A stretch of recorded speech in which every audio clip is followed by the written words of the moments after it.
तो वो teaching ads कहलाते हैं, शिक्षक सहायक सामग्री कहलाती है। आपको ये भी पता है कि टीचिंग एड्स कौन कौन से हो सकते हैं। दृश्य सामग्री हो सकती है, यानी विजुअल एड्स हो सकते हैं जिनको बच्चा देख करके समझता है। श्रव्य सामग्री हो सकती है, यानी ऑडियो एड्स हो सकते हैं जहां बच्चा सुन करके जानने और समझने का प्रयास करता है।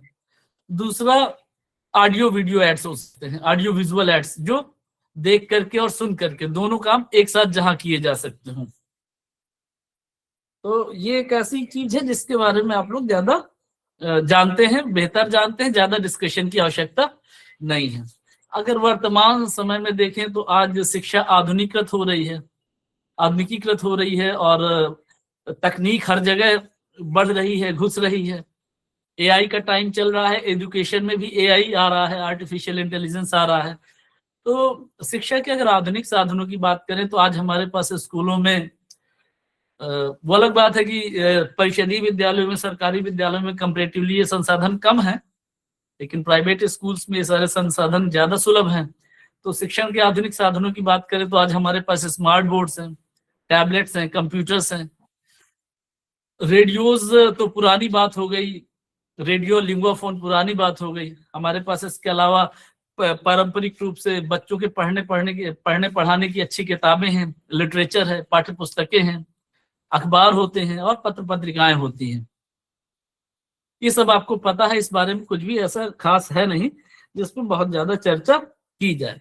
हमें थोड़ा सा ये समझने का प्रयास करना है कि शिक्षण सहायक सामग्री का उद्देश्य क्या होना चाहिए और किस प्रकार की शिक्षण सहायक सामग्री का कहाँ पर यूज किया जाना चाहिए। यहाँ पर इस स्क्रीन पे आप देख रहे हैं एक डिवाइस लिखी हुई है लिंगुआ फोन, है ना। तो लिंगुआ फोन एक तरह का ऑडियो ऐड है। लिंगुआ फोन भाषा की प्रयोगशाला में प्रयोग किया जाता है, लैंग्वेज लेबोरेटरी में। और लिंगुआ फोन का कार्य क्या होता है?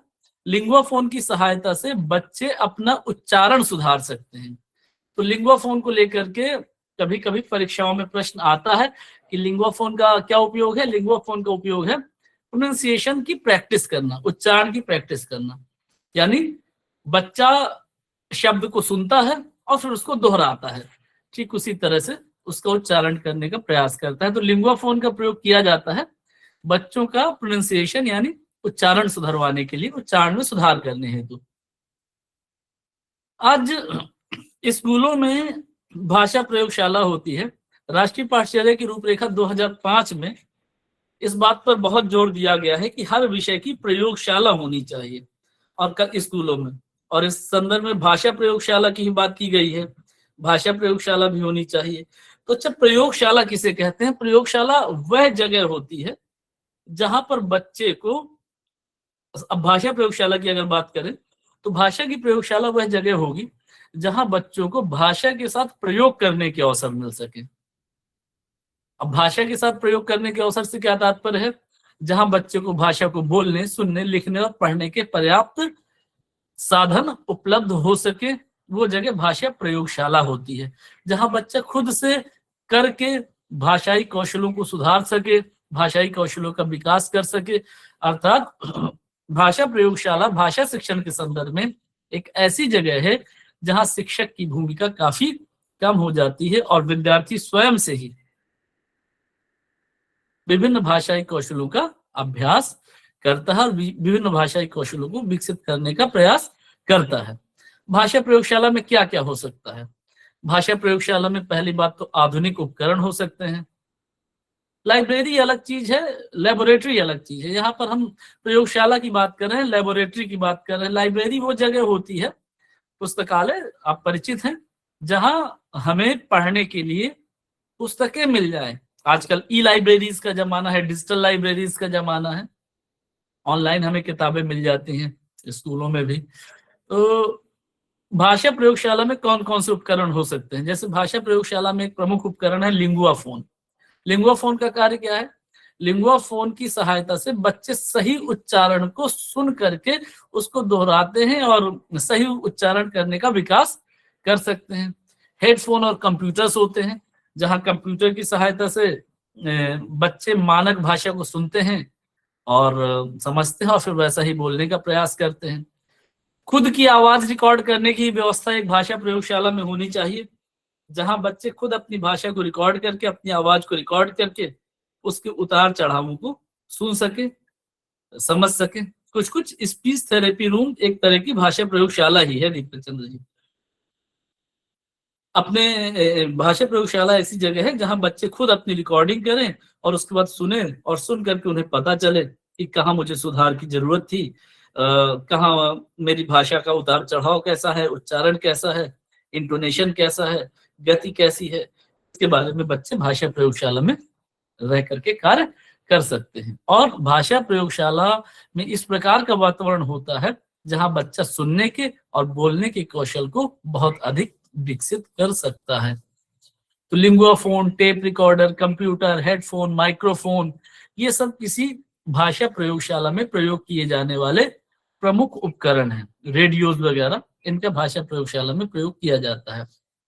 तो भाषा प्रयोगशाला का उद्देश्य इतना है कि बालक अपने भाषाई कौशलों को स्वतः खुद की गति से अपने आप विकसित कर सके। यहाँ शिक्षक का ज्यादा हस्तक्षेप नहीं होता भाषा प्रयोगशाला में। तो विद्यालयों में भाषा प्रयोगशाला स्थापित करने की बात राष्ट्रीय पाठ्यचर्या की रूपरेखा 2005 में की गई है।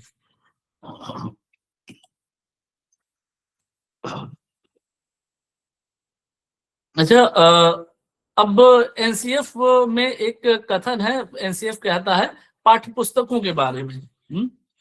पाठ्य पुस्तकों को किस तरह से एनसीएफ में डिफाइन किया गया है। एनसीएफ कहता है कि पाठ्य पुस्तकें सीखने का एकमात्र साधन नहीं है, बल्कि सीखने के तमाम संसाधनों में से उपलब्ध एक साधन है।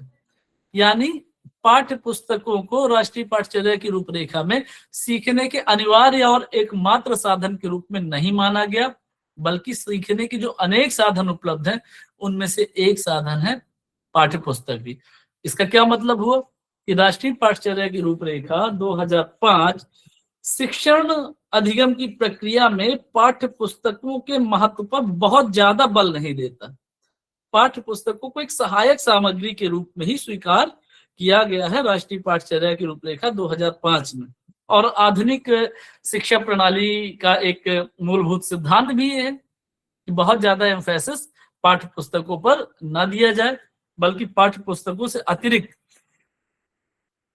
पाठ्य सहगामी क्रियाओं को भी सीखने की, अधिगम की प्रक्रिया में सम्मिलित किया जाए। तो अलग अलग कक्षाओं के लिए, अलग अलग स्तरों के लिए अलग अलग तरह की पाठ्य पुस्तकों के बारे में गाइडलाइंस राष्ट्रीय पाठ्यचर्या की रूपरेखा में हैं। जैसे अगर प्राथमिक स्तर की पुस्तकों की बात करें, प्री प्राइमरी लेवल की बात करें, तो प्री प्राइमरी लेवल में जो पाठ्य पुस्तकें होनी चाहिए, तो प्री प्राइमरी लेवल पे बड़े चित्रों वाली, रंगीन चित्रों वाली पाठ्य पुस्तकें होनी चाहिए, जहां कहानियों को, कविताओं को चित्रों के माध्यम से व्यक्त किया गया हो। क्योंकि ये वो एक एज होती है प्री प्राइमरी लेवल की जहां बच्चा देख करके ज्यादा सीखता है। इसी तरह से प्राथमिक स्तर पे में भी रंगीन चित्रात्मक पाठ्य पुस्तकों की बात करता है राष्ट्रीय पाठ्यचर्या की रूपरेखा। साथ ही साथ एनसीएफ कहता है कि पाठ्य पुस्तकों में इस प्रकार के विषय शामिल, इस प्रकार के पाठ शामिल किए जाए भाषा की पाठ्य पुस्तकों में जो दूसरे विषयों से भी संबंधित हों। जैसे उदाहरण के तौर पे हिंदी की पाठ्य पुस्तक में विषय शामिल किया जा सकता है हमारा पाचन, ताकि विद्यार्थी भाषा को विज्ञान के साथ जोड़ करके समझ सके। हिंदी की पाठ्य पुस्तक में विषय के अंतर्गत एक पाठ शामिल किया जा सकता है महाराणा प्रताप, ताकि बच्चे भाषा को इतिहास के साथ जोड़ करके समझ सके। तो प्राथमिक और जूनियर स्तर पर पाठ्य पुस्तकों के संदर्भ में एनसीएफ कहता है, राष्ट्रीय पाठ्यचर्या की रूपरेखा कहती है कि पाठ्य पुस्तकों में, हिंदी की पाठ्य पुस्तक में, भाषा की पाठ्य पुस्तक में पाठ ऐसे सम्मिलित किए जाए जो दूसरे विषयों से अंतः संबंधित हों, यानी इंटर रिलेशन हो दोनों के बीच में, ताकि विद्यार्थी समझ पाए कि भाषा का मतलब सिर्फ हिंदी नहीं है, बल्कि ये भी जान पाए कि भाषा दूसरे तमाम विषयों से भी बहुत ज्यादा संबंधित है और भाषा के बिना दूसरे विषय भी नहीं सीखे समझे जा सकते। ये बात तो मैंने पहले भी कई बार चर्चा की है कि पाठ्य पुस्तकों में प्राथमिक स्तर पर प्रयास ये किया जाना चाहिए कि मातृभाषा में ही शिक्षण कराया जाए, मातृभाषा से आधारित, मातृभाषा पर आधारित पाठों को भी सम्मिलित किया जाए।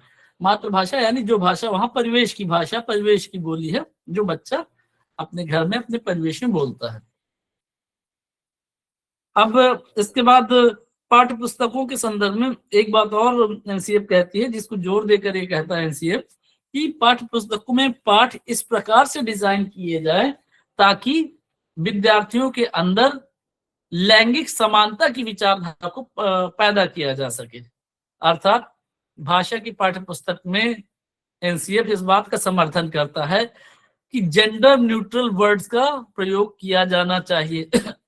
जेंडर न्यूट्रल वर्ड्स क्या होंगे? जैसे अगर कैमरा मैन कहना है तो कैमरा मैन के बजाय कैमरा पर्सन शब्द का प्रयोग किया जाना बेटर है। Camera person gender neutral word है, कैमरा मैन एक पर्टिकुलर जेंडर को रिप्रेजेंट करता है, लेकिन जब आप कैमरा पर्सन कहते हो तो बच्चा समझ सकता है कि कैमरा चलाने वाला व्यक्ति यानी कैमरे के पीछे काम करने वाला व्यक्ति एक पुरुष या महिला दोनों हो सकता है। इसी प्रकार से एनसीएफ कहता है कि पाठ्य पुस्तकों में जेंडर न्यूट्रल वर्ड्स या जेंडर न्यूट्रल टर्मिनोलॉजी का प्रयोग किया जाना चाहिए। चेयरमैन के बजाय चेयर पर्सन कहा जाना चाहिए, कैमरा मैन के बजाय कैमरा पर्सन कहा जाना चाहिए। इस प्रकार से, इस प्रकार के शब्दों का प्रयोग करके, इस प्रकार की शब्दावली का प्रयोग करके बच्चों में जेंडर इक्वलिटी की भावना को पैदा किया जा सकता है। दूसरी बात, पाठ्य पुस्तकों के संदर्भ में एनसीएफ में एक बात कही जाती है कि जो चित्र बनाए जाएं, चित्र भी इस प्रकार के हों जो जेंडर स्टीरियोटाइप को बढ़ावा ना दें। जैसे अगर हिंदी की पाठ्य पुस्तक में एक चित्र ऐसा बना हो जिसमें महिला घर में खाना बना रही है और पुरुष कबड्डी खेल रहा है, तो ये चित्र जेंडर स्टीरियोटाइप को बढ़ावा देगा। तो एनसीएफ कहता है कि पाठ्य पुस्तकों में जो चित्र रखे जाएं, भाषा की पाठ्य पुस्तक में विशेष तौर पे, वो इस प्रकार के रखे जाएं जहां महिलाओं और पुरुषों को अपनी परंपरागत भूमिकाओं से इतर यानी परंपरागत भूमिकाओं से अलग हट करके भूमिकाएं प्रदर्शित करते हुए दिखाया जाए। उदाहरण के लिए पाठ्य पुस्तकों में चित्र ऐसा होना चाहिए कि पुरुष को घर के काम करते हुए दिखाया जा रहा है, सफाई करते हुए दिखाया जा रहा है या भोजन बनाते हुए दिखाया जा रहा है, और महिला को बाहर कबड्डी खेलते हुए दिखाया जा रहा है। बिल्कुल जेंडर न्यूट्रल भाषा का मतलब हुआ जेंडर तटस्थ भाषा। तो पाठ्य पुस्तकों के संदर्भ में ये दो गाइडलाइन है जिसके बारे में एनसीएफ कहता है कि पाठ्य पुस्तकों का जो कंटेंट और जो पाठ की संरचना है वो एकदम जेंडर न्यूट्रल होनी चाहिए, उसमें कहीं भी जेंडर स्टीरियोटाइप्स झलकने नहीं चाहिए। एक अच्छी पाठ्य पुस्तक की विशेषता है। पाठ्य पुस्तकों के संदर्भ में एनसीएफ कहता है कि पाठ्य पुस्तकें केवल प्रश्नोत्तर आधारित पाठ नहीं होने चाहिए, बल्कि पाठ्य पुस्तकों में विद्यार्थियों के लिए खुद से करके सीखने की गतिविधियां भी सम्मिलित की जानी चाहिए, जहां विद्यार्थी खुद से करके नए शब्दों की रचना, नए वाक्यों की रचना, शब्दों और वाक्यों के प्रयोग संबंधी गतिविधियां खुद से कर सकें। फिर एक पाठ्य पुस्तक की एक अन्य विशेषता ये होनी चाहिए कि पाठ्य पुस्तक आयु अनुरूप होना चाहिए। आयु अनुरूप यानी एक्चुअली जब आप कुक पर्सन कहने की जरूरत नहीं है शशि जी, आप कुक बोलेंगे तो कुक मेल भी हो सकता है, फीमेल भी हो सकता है, क्योंकि हम कुक मैन या कुक वुमन ऐसा शब्द यूज नहीं करते। कुक ऑलरेडी एक जेंडर न्यूट्रल वर्ड है। जैसे आप स्टूडेंट कहते हो तो स्टूडेंट ऑलरेडी एक जेंडर न्यूट्रल वर्ड है, ठीक है। अब जैसे हिंदी की पाठ्य पुस्तक में क्या होना चाहिए, कवित्री लिखने के बजाय कवि ही लिखा जाना चाहिए। पुरुष कवि, महिला कवि या कवित्री इस तरह से नहीं लिखा जाना चाहिए। जेंडर न्यूट्रल वर्ड क्या होगा, कवि होगा, ठीक है। तो इस प्रकार के शब्दों का प्रयोग पाठ्य पुस्तकों में किया जाना चाहिए। कुल मिला के पाठ्य पुस्तकों को जेंडर न्यूट्रल बनाना है, ये एनसीएफ के अनुसार एक प्रमुख गाइडलाइन है पाठ्य पुस्तकों के संदर्भ में। अब बात करते हैं एक टीचर के अंदर क्या क्वालिटीज होनी चाहिए। तो चूंकि कक्षा के अंदर टीचर बच्चों का रोल मॉडल होता है, तो बच्चे टीचर को इमिटेट करते हैं, टीचर के बिहेवियर को इमिटेट करते हैं और वैसा ही बनने की, वैसा ही बोलने की, वैसा ही नकल करने का प्रयास करते हैं।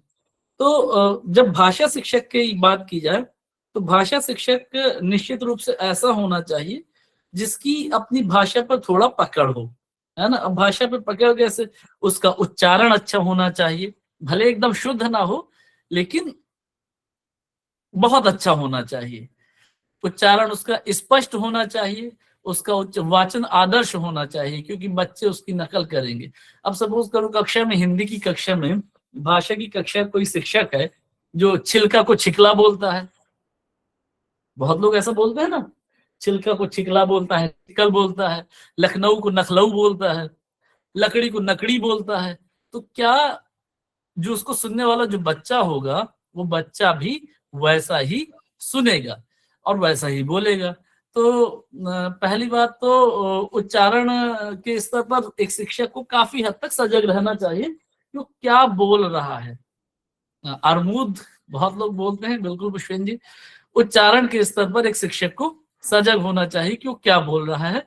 और दूसरी बात, वो परिवेश की भाषा में बात करना उसे आना चाहिए। अपने बच्चे से परिवेश की भाषा में प्राथमिक स्तर पर उसको बात करना आना चाहिए। स्पष्ट और शुद्ध उच्चारण होना चाहिए। एक धैर्यवान तो होना ही चाहिए प्राथमिक और जूनियर के शिक्षक को, तो बिल्कुल इस पे तो कोई डिबेट है नहीं। दूसरा, एक शिक्षक के अंदर ये कौशल होना चाहिए कि वो ऑडियो विजुअल एड्स को, यानी शिक्षण सहायक सामग्री का बेहतर प्रयोग कर सके। एक शिक्षक को सृजनात्मक भी होना चाहिए ताकि वो नई नई गतिविधियों की रचना करके उनकी सहायता से गतिविधि आधारित शिक्षण कार्य बच्चों को करा सके। तो दूसरा, एक शिक्षक के अंदर कुछ शिक्षक को यह भी पता होना चाहिए कि कब बोलना है, कितना बोलना है और कैसे बोलना है, क्योंकि ये एक ऐसी कला है जो कई बार विकसित नहीं हो पाती, है ना। भाषा एक बहुत ही सशक्त माध्यम है, एक बहुत ही महत्वपूर्ण टूल है और एक भाषा के शिक्षक को उसको इस आधार पर ही लेना चाहिए, ऐसे ही समझा जाना चाहिए। अब आजकल बात होती है स्कूलों के संदर्भ में, कहा जाता है कि आप बाला का यूज करिए। बाला क्या है? Building as a learning aid. BALA शब्द के अर्थ को लेकर के सुपर टीटी में प्रश्न आ चुका है। बाला का अर्थ होता है बिल्डिंग एज लर्निंग एड, माने विद्यालय की के भवन को भी इस प्रकार से डिजाइन किया जाना चाहिए, इस प्रकार से बनाया जाना चाहिए ताकि वो भवन खुद एक शिक्षण सहायक सामग्री की ही तरह लगे। और इसके लिए विद्यालय भवन में प्रिंट रिच एनवायरनमेंट क्रिएट किया जाना चाहिए, प्रिंट समृद्ध वातावरण, दीवारों पे भवन की चार्ट लगे होने चाहिए, कविताएं लगी होनी चाहिए, कविताएं लगी होनी चाहिए और बच्चों को कहानियों के चार्ट और पिक्चर्स बने होने चाहिए। ठीक है, ताकि बच्चा जहां भी देखे उसको सीखने का ही अवसर मिले और बच्चा अनौपचारिक ढंग से भी भाषा को सीख सके और बालकों को निरंतर भाषा प्रयोग के अवसर मिलते जाएं। घर में भी छोटे बच्चों के लिए अभिभावक टूटी भाषा बोलते हैं। बिल्कुल हमें घर में भी सचेत होना चाहिए कि हम किन शब्दों का चयन कर रहे हैं। टूटी भाषा से अगर आशय तोतली भाषा से है बच्चों के साथ प्यार में, तो वो एक अलग बात हो गई। लेकिन जब आप रेगुलर अगर बच्चे से गलत तरीके से बात करोगे या घर में आप गलत तरीके से बात करोगे, बालक उनको सुनेगा और वैसा ही उसको अपनी भाषा में सम्मिलित कर लेगा। घर में गाली गलौज उससे बातें की जाती हैं तो बच्चा गाली देना सीख जाएगा, गलत शब्दों का प्रयोग करना सीख जाएगा, क्योंकि भाषा बच्चा इमिटेट करके सीखता है बहुत ज्यादा। प्रिंट रिच एनवायरनमेंट के बारे में आपको पता है, प्रिंट रिच एनवायरनमेंट का क्या आशय है? प्रिंट समृद्ध वातावरण। तो अब इसके बाद आते हैं आगे कुछ भाषा के संदर्भ में मैं आपको बता दूं, जब आप परीक्षा में जाएंगे, स्पीच डिसऑर्डर वाले लोगों को हिंदी टीचर नहीं बनाना चाहिए। एक्चुअली देखिए, ये एक बड़ा कॉम्प्लिकेटेड प्रश्न है। पहली बात तो ये है कि डिसऑर्डर का मतलब ये नहीं होता कि डिसऑर्डर आपके जीवन में आगे बढ़ने के अवसरों को खत्म कर देता है। लेकिन हाँ, ये बात तो सही है और इसको हमें स्वीकार भी करना पड़ेगा कि अगर किसी प्रकार का कोई मेंटल डिसऑर्डर है या जेनेटिक डिसऑर्डर है, जैसे आपने स्पीच डिसऑर्डर की बात की, तो इसकी कुछ अपनी सीमाएं तो जरूर हैं। तो एक बात अगर ये मानी जाए कि स्पीच डिसऑर्डर वाले व्यक्ति को भाषा शिक्षक नहीं बनाया जाना चाहिए, तो ये बड़ा, हाँ, बाला का फुल फॉर्म है building as learning aids, building as learning aids. Speech disorder वाले व्यक्ति को भाषा शिक्षक नहीं बनाना चाहिए, तो मुझे लगता है इस पे थोड़ा सा कुछ ढील दी जानी चाहिए। स्पीच डिसऑर्डर किस लेवल का है, स्पीच डिसऑर्डर किस लेवल का है, उस लेवल को आइडेंटिफाई करते हुए व्यक्ति को मौका दिया जाना चाहिए कि भाषा के शिक्षक के रूप में कार्य करेगा या नहीं करेगा। क्योंकि भाषा तो एक ऐसी चीज है कि भाषा का प्रयोग सिर्फ भाषा शिक्षक के भाषा पढ़ाने में नहीं होता, आप कोई भी विषय पढ़ाओगे तो वहां पर भाषा का प्रयोग होता है। तो स्पीच डिसऑर्डर वाले व्यक्ति को शिक्षक बनने से रोका जाए, मुझे लगता है ये उचित नहीं है। स्पीच डिसऑर्डर वाला व्यक्ति भी शिक्षक बन सकता है और स्पीच डिसऑर्डर वाला व्यक्ति भाषा शिक्षक भी बन सकता है, लेकिन वहां पर विद्यालय स्तर पर कुछ कार्य किया जाना चाहिए। विद्यालय स्तर पर कुछ कार्य कैसे किया जाना चाहिए, एक स्पीच डिसऑर्डर होने के नाते शिक्षक में जो उसकी सीमाएं हैं, जो बाधाएं हैं, उन सीमाओं और उन बाधाओं को दूर करने के लिए कुछ सहायक सामग्री उपलब्ध कराई जानी चाहिए। दूसरे सहायक शिक्षक भी उपलब्ध कराए जा सकते हैं और दूसरे जो विद्यालय के शिक्षक हैं, स्टाफ हैं, वो भी ऐसे शिक्षक की सहायता करते हुए इस प्रकार से कि बच्चों का निगम प्रभावित ना हो, शिक्षण कार्य किया जा सकता है। तो मुझे ऐसा नहीं लगता कि स्पीच डिसऑर्डर से ग्रसित व्यक्ति को या किसी भी डिसऑर्डर से ग्रसित व्यक्ति को शिक्षक नहीं बनाया जाना चाहिए। अगर उसने अपनी योग्यता से, अपनी काबिलियत से अपने डिसऑर्डर्स को ओवरकम करने की कोशिश की है तो उसको बिल्कुल मौका दिया जाना चाहिए और उन सीमाओं को दूर करने का प्रयास किया जाना चाहिए। और उसके लिए तमाम आज आधुनिक समय में साधन उपलब्ध हैं, उपकरण उपलब्ध हैं और उसकी व्यवस्था की जा सकती है। तो किसी भी व्यक्ति को कोई भी कार्य करने से वंचित नहीं किया जा सकता अगर वो अपनी काबिलियत और अपनी योग्यता के दम पर उसको अर्जित कर पा रहा है। क्योंकि अगर ऐसा कर रहे हैं तो समावेशन का जो मूलभूत विचार है, तो समावेशन का मूलभूत विचार ही खत्म हो जाता है, समावेशन का मूलभूत विचार प्रभावित होता है। तो सभी को रियल लाइफ में प्रॉब्लम आ सकती है, हाँ ठीक है, बिल्कुल सुनील जी, थोड़ा मुश्किलें तो होती हैं, लेकिन फिर भी ये यहाँ पर इसका समर्थन नहीं किया जा सकता कि किसी भाषा विकार से पीड़ित व्यक्ति को शिक्षक बनने का मौका ना दिया जाए, हालांकि उसकी कुछ सीमाएं हो सकती हैं अपनी। तो चाहे भाषा विकार हो, शारीरिक विकार हो या मानसिक विकार हो, ये कभी भी व्यक्ति के विकास में बाधक नहीं बनता अगर हमारे अंदर डिटर्मिनेशन है, हमारे अंदर इच्छा शक्ति है। आपने हेलन केलर का नाम सुना होगा, बहुत अच्छे से जानते हैं आप लोग हेलन केलर को, है ना, कौन थी और उन्होंने क्या किया एजुकेशन के लिए। खैर आगे चलते हैं। अब लास्ट में भाषा शिक्षण के संदर्भ में आप याद रखिएगा, जब प्रश्न पत्र देखें, आपके पेपर की बात कर रहे हैं हम, क्वेश्चन पेपर की, तो जब आप क्वेश्चन पेपर अपना अटेम्प्ट करेंगे तो कुछ पॉजिटिव वर्ड्स और कुछ नेगेटिव वर्ड्स को पहचान लीजिए। अगर प्रश्न भ्रमित कर रहा है तो जहां आपको पॉजिटिव वर्ड्स मिल रहे हों वो प्रश्न ज्यादातर मामलों में सही होगा। जी सीमा जी, दूसरे शिक्षक की सहायता ली जा सकती है। और जहां नेगेटिव वर्ड्स मिल रहे हों वो उत्तर थोड़ा सा गलत हो सकता है। तो पॉजिटिव वर्ड्स को थोड़ा आइडेंटिफाई कर लीजिए। एनसीएफ कहता है पॉजिटिव वर्ड्स हो गए यहाँ पर अवसर देना, प्रोत्साहित करना, विभिन्न संदर्भों में भाषा का प्रयोग, प्रिंट रिच एनवायरनमेंट, मातृभाषा का सम्मान, मातृभाषा में शिक्षा, परिवेश की भाषा में शिक्षा, बाल साहित्य का प्रयोग, सक्रिय सहभागिता, समावेशी शिक्षा की अवधारणा, करके सीखने का प्रयोग, है ना, करके सीखने पर आधारित शिक्षा, विद्यार्थी को भाषा विकास करने के पर्याप्त मौके उपलब्ध कराना। तो ये पॉजिटिव वर्ड्स हैं। तो ये पॉजिटिव टैग वर्ड्स को यहाँ आइडेंटिफाई कर लीजिए। अगर प्रश्न के जिस विकल्प में इस तरह के शब्द मिले, सकारात्मक शब्द, तो ज्यादातर मामलों में वो उत्तर, वो विकल्प सही होगा। कभी अगर भ्रम हो हाँ, लेकिन इसमें क्वेश्चन का भी भाव समझिए कि क्वेश्चन किस प्रकार का है, नेगेटिव है या पॉजिटिव है, उसको भी यहाँ पर समझना है। क्वेश्चन अगर नेगेटिव है तो वहां पे आप पॉजिटिव टैग वर्ड ढूंढ करके गलती कर देंगे। क्वेश्चन अगर नेगेटिव है तो नेगेटिव टैग वर्ड को वहां आइडेंटिफाई करने का प्रयास करिए। तो अगर वैसे भाषा की पेडागोजी में ऐसे प्रश्न आपको नहीं मिलेंगे जिनकी विकल्प आपको समझ में ना आए, लेकिन फिर भी अगर ऐसा कुछ होता है तो आप पॉजिटिव वर्ड्स और नेगेटिव वर्ड्स को रिकॉग्नाइज कर सकते हैं और उनके आधार पर उत्तर देने का प्रयास कर सकते हैं। अब नेगेटिव टैग वर्ड्स कौन कौन से हो सकते हैं? रट करके सीखना, याद करना, रट्टा मारना, केवल पाठ्य पुस्तक की सहायता से सीखना, व्याकरण के कठोर नियमों से सीखना, अनुशासन से भाषा सीखना, हतोत्साहित करना, छात्र को दंड करना, कंठस्थ कर लेना, कार्यों को सीमित कर देना, या बहुत ज्यादा मानकीकृत भाषा पर बल देना, बहुत ज्यादा शुद्ध लिखने और शुद्ध पढ़ने पर बल देना। जी रेखा जी, इस पे करेंगे डिस्कशन। तो ये सब क्या है, ये नेगेटिव टैग वर्ड्स हो गए।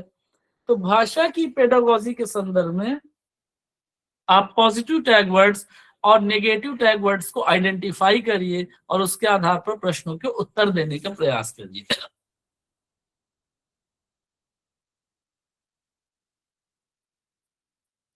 अब दो चार बातें हैं जो आपको छोटा छोटा याद रखना है कि भाषा के संदर्भ में प्रश्न कई बार इस बिंदु पर आता है कि भाषा क्या है, एक नियमबद्ध व्यवस्था है। प्राथमिक स्तर पर भाषा का ये उद्देश्य नहीं कि भाषा की नियमबद्ध प्रकृति के बारे में बताया जाए, लेकिन जूनियर स्तर पर ये उद्देश्य है कि बच्चे भाषा की नियमबद्ध प्रकृति को समझ सके।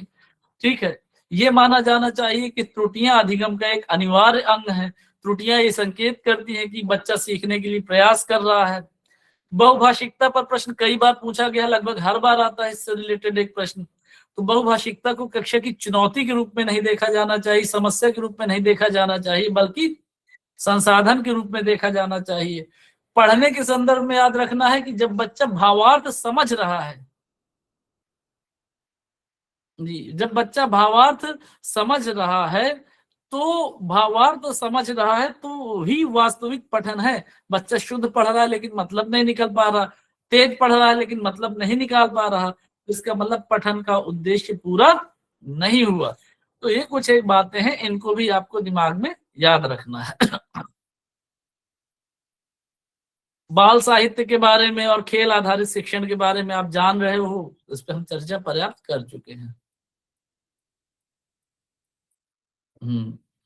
भाषा के कार्यों पर हमने पहले ही डिस्कशन किया है कि एक तो भाषा संप्रेषण का माध्यम है, दूसरा भाषा के द्वारा हम अपने व्यवहारों को और अपने विचारों को नियमित करते हैं, रेगुलेट करते हैं, और फिर भाषा जो है परस्पर अंतर संबंधों को, पारस्परिक क्रियाओं को स्थापित करती है। भाषा के माध्यम से कल्पनाशीलता का विकास होता है, भाषा के माध्यम से समझ का विकास होता है। और भाषा के माध्यम से हम अपने विचारों को एक जनरेशन से दूसरी जनरेशन तक पहुंचा पाते हैं। तो ये सब छोटी छोटी बातें हैं, इस पर प्रश्न आते हैं। अब एक बात आती है लेसन प्लानिंग की। ठीक है, तो लेसन प्लानिंग जो होनी चाहिए, तो लेसन प्लान के कितने कंपोनेंट्स होते हैं? तो लेसन प्लान जो किसी पाठ को पढ़ाने का बच्चों के संदर्भ में बनाया जाता है, तो लेसन प्लान के 5 कंपोनेंट्स हैं। सबसे पहले तो किसी भी शिक्षण योजना के स्पष्ट लक्ष्य और स्पष्ट उद्देश्य निर्धारित होने चाहिए।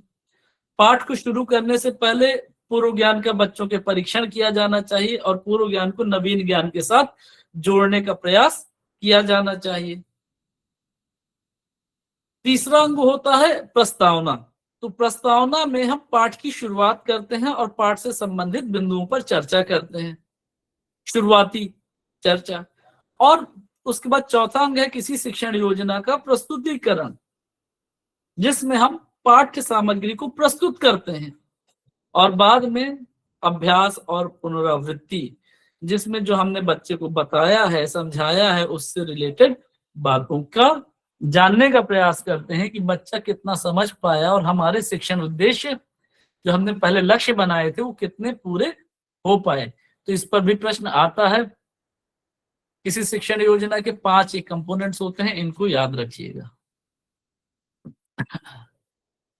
मूल्यांकन के लिए हम किन किन चीजों का प्रयोग कर सकते हैं रचनात्मक आकलन में? वैसे मैं पहले बता चुका हूं, हम अवलोकन का प्रयोग करते हैं, रेटिंग स्केल्स या चेक लिस्ट का प्रयोग करते हैं बच्चों की तमाम स्किल्स को ना जांचने के लिए। हम लिखित और मौखिक और प्रायोगिक परीक्षाओं का प्रयोग करते हैं संकलित आकलन के अंतर्गत। पोर्टफोलियो बनाते हैं हम बच्चे का, जिसमें हम बच्चे की तमाम पाठ्य सहगामी क्रियाओं का भी रिकॉर्ड रखते हैं।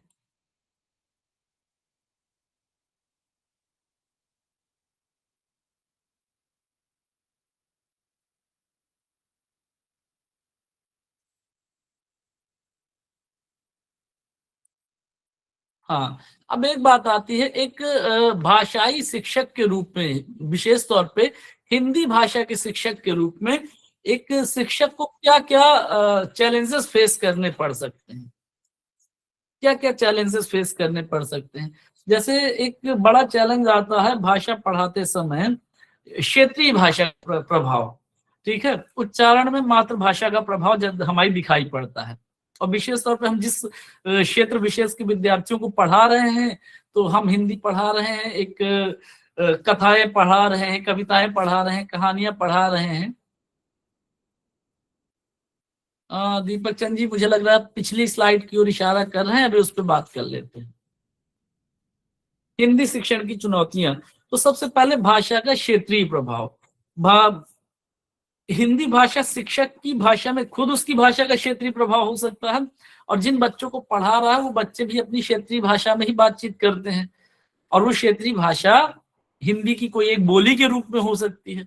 अब पाठ्य पुस्तक में जो पाठ है, हो सकता है उस पुस्तक में उस बोली का प्रयोग ना किया गया हो पाठों में, तो ये कभी कभी एक प्रॉब्लम क्रिएट करेगी। लेकिन यहाँ पर इसको भी एक समस्या, एक चुनौती के रूप में नहीं लेना, बल्कि इसको भी भाषा को समृद्ध करने वाले एक संसाधन के रूप में देखा जाना चाहिए। और इसके लिए क्या किया जा सकता है? टीचर को बच्चों की क्षेत्रीय, जो पाठ पढ़ा रहा है, भले पाठ में क्षेत्रीय बोली का प्रयोग ना हो, लेकिन पाठ को समझा सकता है वो बच्चों को उनकी क्षेत्रीय बोली में ही। और अगर क्षेत्रीय बोली में कुछ शब्दों का उच्चारण बहुत अशुद्ध किया जा रहा है, तो उसको शुद्ध कराने का भी प्रयास कर सकता है। फिर दूसरा एक समस्या आती है कि बच्चा सीखने के लिए तैयार नहीं है, तो अरुचि है बच्चे की, तो बच्चे की अरुचि को दूर करने के लिए बच्चे से बातचीत के मौके दिए जा सकते हैं। जैसे बच्चे को खुद हम कह दें कि कोई कहानी सुनाओ, जो तुम्हारे नाना सुनाते हो, नानी सुनाती हो, या इस प्रकार की गतिविधियों से बच्चा भाषा की कक्षा में रुचि लेने लगता है, और ऐसी तमाम गतिविधियां कराई जा सकती हैं। टीएलएम का सही प्रयोग करना, भाषा के संदर्भ में टीएलएम चुनना भी बड़ा मुश्किल होता है।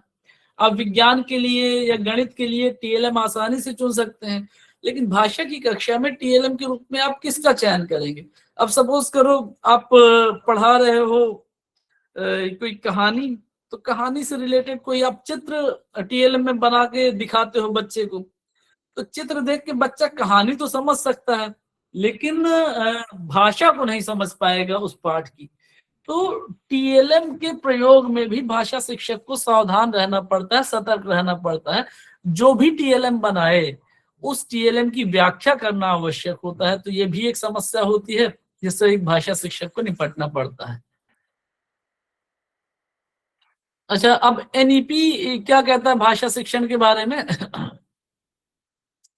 कहानी का नाटकीकरण करके, बिल्कुल एक बहुत अच्छा टीएलएम हो सकता है। कक्षा अभिनय विधि का प्रयोग करके भाषा शिक्षण को प्रभावी बनाया जा सकता है। तो एनईपी 2020 5+3+3+4 के फॉर्मूले का समर्थन करती है ना? 5+3+3+4 प्राथमिक, जूनियर, और उसके बाद 9, 10, 11, और फिर ये 4 साल का ग्रेजुएशन लेवल का जो सिस्टम है, तो 5+3+3+4 का समर्थन करती है। खैर, भाषा के संदर्भ में एनईपी ने क्या कहा कि प्राथमिक स्तर पर कक्षा 5 तक केवल मातृभाषा में शिक्षण कराया जाए। दूसरा, रचनात्मक आकलन का समर्थन करती है। तीसरा, बहुभाषिकता को शिक्षण को समृद्ध करने के संसाधन के रूप में मानती है। फिर डिजिटल साक्षरता। डिजिटल साक्षरता क्या है? आज डिजिटल एज में हम जी रहे हैं, कंप्यूटर का एज है, एआई का एज है, हम उससे भी आगे निकल रहे हैं। तो डिजिटल साक्षरता यानी भाषा के साथ इन चीजों को, तकनीकी जानकारी को भी सम्मिलित कराना चाहिए, पाठ्यचर्या में, पाठ्य वस्तु में, पाठों में, तो एनईपी 2020 इसका सबका समर्थन करती है। अब आपकी परीक्षा के लिए मूल आधार है राष्ट्रीय पाठ्यचर्या की रूपरेखा 2005। दूसरा है कक्षा की विविधता, यानी कभी भी एक अच्छे शिक्षक को अपनी गतिविधियां, शिक्षण विधियों में लगातार परिवर्तन, लगातार बदलाव करते रहने चाहिए। और ये माना जाना चाहिए कि त्रुटियां सीखने का अभिन्न अंग है, तो त्रुटियां सिखाने का भी अंग है ना।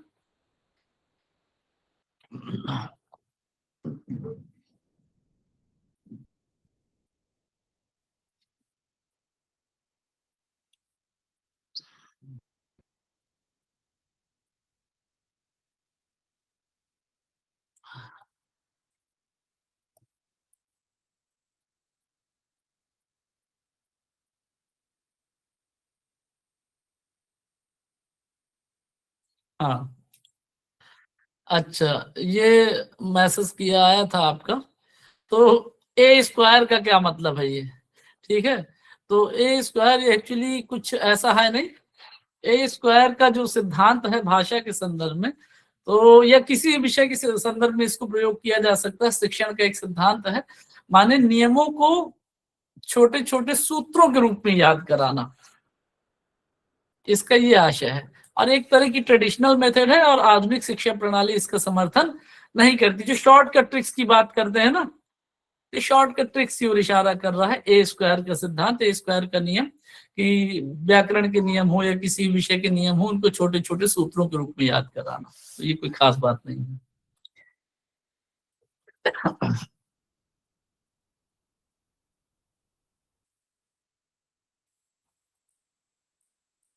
तो यहाँ पर मैंने आपसे भाषा, हिंदी भाषा के शिक्षण के तमाम महत्वपूर्ण बिंदुओं पर, तमाम महत्वपूर्ण पहलुओं पर आपसे मैंने चर्चा कर ली है।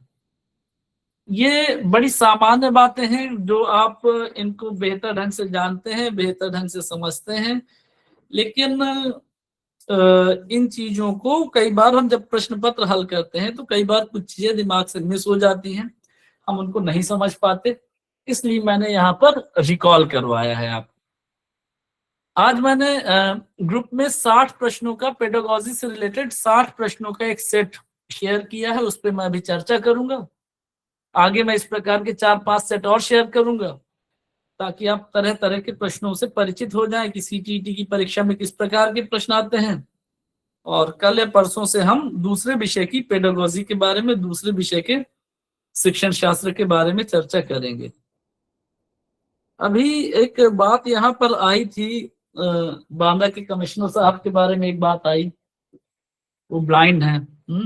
तो और आप लोग समावेशी अध्यापक हैं, विशेष तौर पे स्पेशली एबल्ड बच्चों के लिए शिक्षण कार्य करते हैं। तो ये बात एकदम सही है कि कभी भी कोई भी शारीरिक अक्षमता या मानसिक अक्षमता हमारे विकास के रास्ते में बाधक नहीं बनती।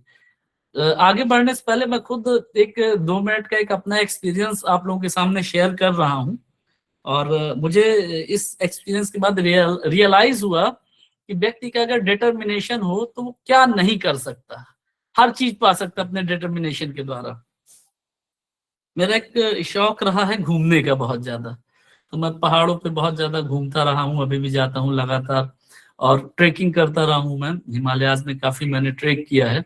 तो लद्दाख में कई बार गया हूँ। जब भी मुझे मौका मिलता है, गर्मियों में और सर्दियों में जब भी छुट्टियां मिलती हैं, तो मैं कहीं ना कहीं हिमालयाज में ट्रेकिंग के लिए जाता हूँ।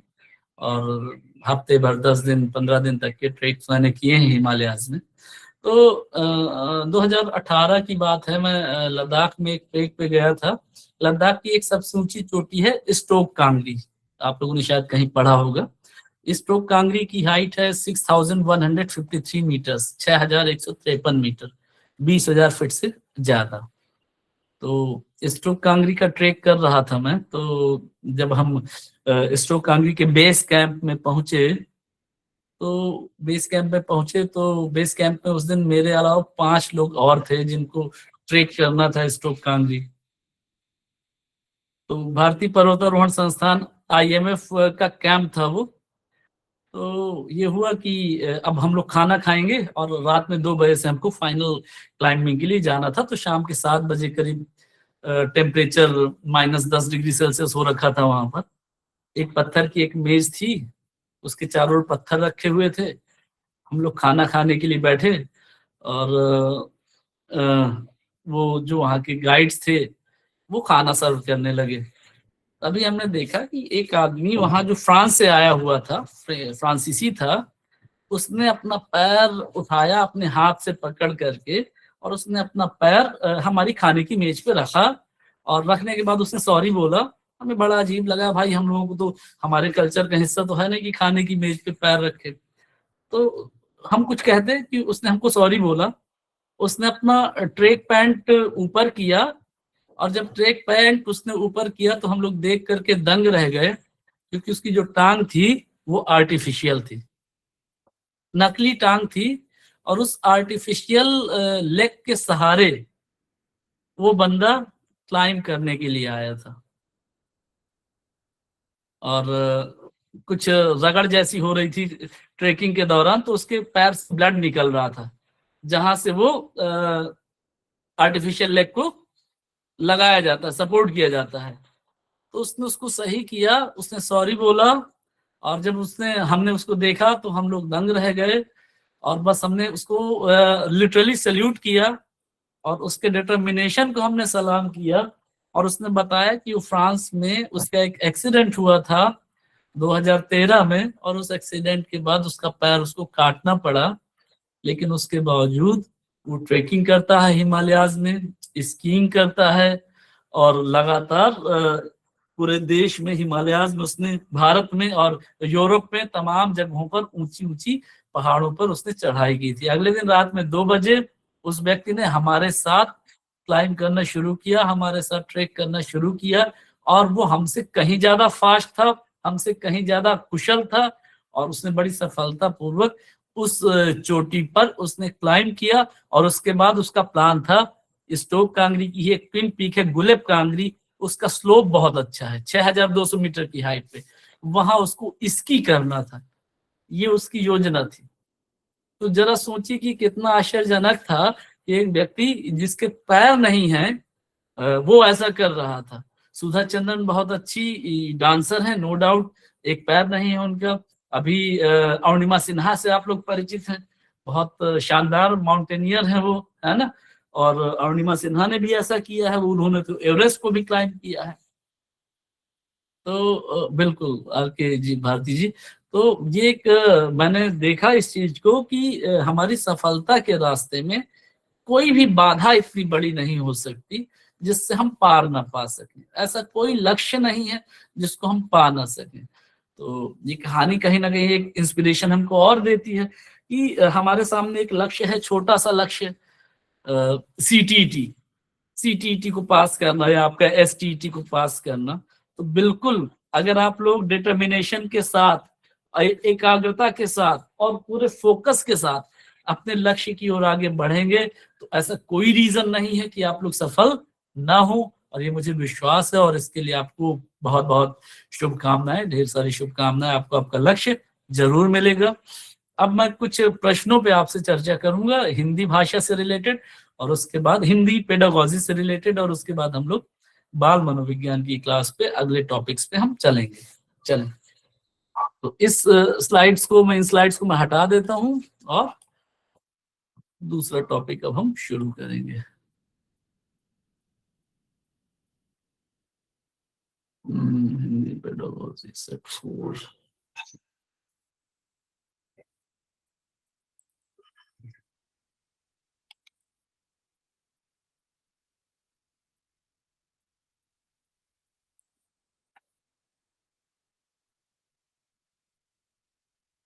मुझे लग रहा है ये आप सभी को दिख रही होगी, शो हो रही होगी। ये मैंने ग्रुप में शेयर की है। 60 प्रश्न है इसमें। इसमें परीक्षा में आए हुए प्रश्न भी हैं और नए प्रश्न भी हैं। इसको घर पे थोड़ा आप लोग समझ करके करने का प्रयास करिएगा। उत्तर मैंने आखिरी की 2 स्लाइड्स में दे रखे हैं, लेकिन अगर आप थोड़ा सा सोच समझ के करेंगे तो मुझे लगता है उत्तर देखने की आपको आवश्यकता नहीं पड़ेगी। कुछ प्रश्नों पे चर्चा करेंगे, बाकी आप इसको देखिएगा। ऐसे मैं आपको 4-5 सेट भेजूंगा, इसलिए ताकि आप घर पे उनको स्टडी कर सकें, एनालाइज कर सकें, और अगली पेडागोजी पे हम डिस्कशन करना शुरू करें कल या परसों से।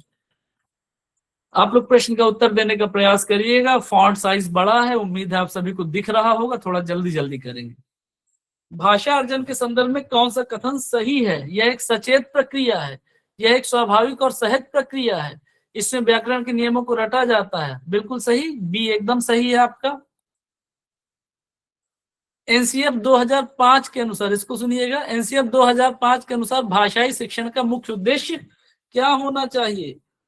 परीक्षा में अंक प्राप्त करना, व्याकरण के सूत्रों को याद करना, बच्चे की अभिव्यक्ति क्षमता का विकास, या केवल मानक भाषा सिखाना। ज्यादातर लोगों ने सी उत्तर दिया है, कुछ लोगों ने बी भी दिया है। तो बी, व्याकरण के सूत्रों को याद कराना। याद कराना मैंने क्या बताया था? एक नेगेटिव वर्ड है, इसको नहीं आइडेंटिफाई करना है आपको। अभिव्यक्ति क्षमता का विकास, विकल्प सी एकदम सही है। प्राथमिक स्तर पर भाषा सीखने सिखाने की सबसे अच्छी विधि क्या है? कहानी सुनाना, पाठ्यपुस्तक पढ़ाना, भाषा प्रयोग के विविध अवसर, या बच्चों से पत्र लिखवाना। कुछ लोग ए उत्तर क्यों दे रहे हैं? प्राथमिक स्तर पर मैंने क्या बताया था कि बच्चों को भाषा के प्रयोग के विविध अवसर उपलब्ध कराना। सी विकल्प एकदम सही है। चौमस्की के अनुसार बच्चों के पास भाषा सीखने की क्षमता कैसे होती है? जन्मजात होती है, अर्जित होती है, सिखाई गई होती है अनुकरण द्वारा। बिल्कुल ए सभी का उत्तर सही है, जन्मजात क्षमता है चौमस्की के अनुसार। बहुभाषिकता को किस रूप में देखा जाना चाहिए? इसका उत्तर दीजिए। बहुभाषिकता को भाषा शिक्षण के संदर्भ में किस रूप में देखा जाना चाहिए? एक बाधा के रूप में, संसाधन के रूप में। एकदम सही है बी उत्तर आप लोगों का, ठीक है। कविता शिक्षण में किसको ज्यादा महत्व दिया जाएगा? कविता के कठिन शब्दों के अर्थ बताना, कविता के भावपूर्ण पठन, और क्या लिखा है, रसानुभूति को, कविता के व्याकरणिक नियमों को, या कवियों के जीवन परिचय को। सही उत्तर है सभी का बी, एकदम सही है।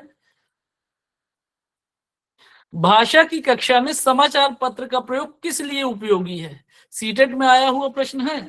भाषा की कक्षा में समाचार पत्र का प्रयोग किस लिए उपयोगी है? विद्यार्थियों को दुनिया की खबर देने के लिए, या भाषा के वास्तविक और व्यवहारिक प्रयोग हेतु। सभी उत्तर सही दे रहे हैं, बी एकदम सही है। सतत एवं व्यापक मूल्यांकन का अर्थ भाषा में क्या है? केवल साप्ताहिक परीक्षा लेना, बच्चों के भाषा प्रयोग का निरंतर अवलोकन करना। सभी ने उत्तर दे दिया, बी सही है, बाकी के ऑप्शन पढ़ने की आवश्यकता नहीं है। प्राथमिक स्तर पर बच्चों की पठन क्षमता का आकलन करने में सबसे महत्वपूर्ण क्या है? प्राथमिक स्तर पर वर्णों की पहचान करना, विराम चिन्हों का उचित प्रयोग, अर्थ का निर्माण, या द्रुत गति से पढ़ना। पठन क्षमता का आकलन करने के लिए सबसे महत्वपूर्ण है अर्थ का निर्माण। विकल्प सी सही है। वर्णों की पहचान पठन क्षमता से संबंधित नहीं है, वर्णों के बिना तो पठन हो ही नहीं पाएगा। चलिए अब थोड़ा इसको देखिएगा। बच्चे भाषा की जटिल संरचनाओं के साथ विद्यालय में आते हैं, और दूसरा है विद्यालय आकर ही बच्चे अपनी मातृभाषा को शुद्ध रूप में बोलना सीखते हैं। तो ए और आर दोनों सही हैं। ए सही है लेकिन आर गलत है, ए गलत है लेकिन आर सही है, दोनों गलत है। क्या सही होगा?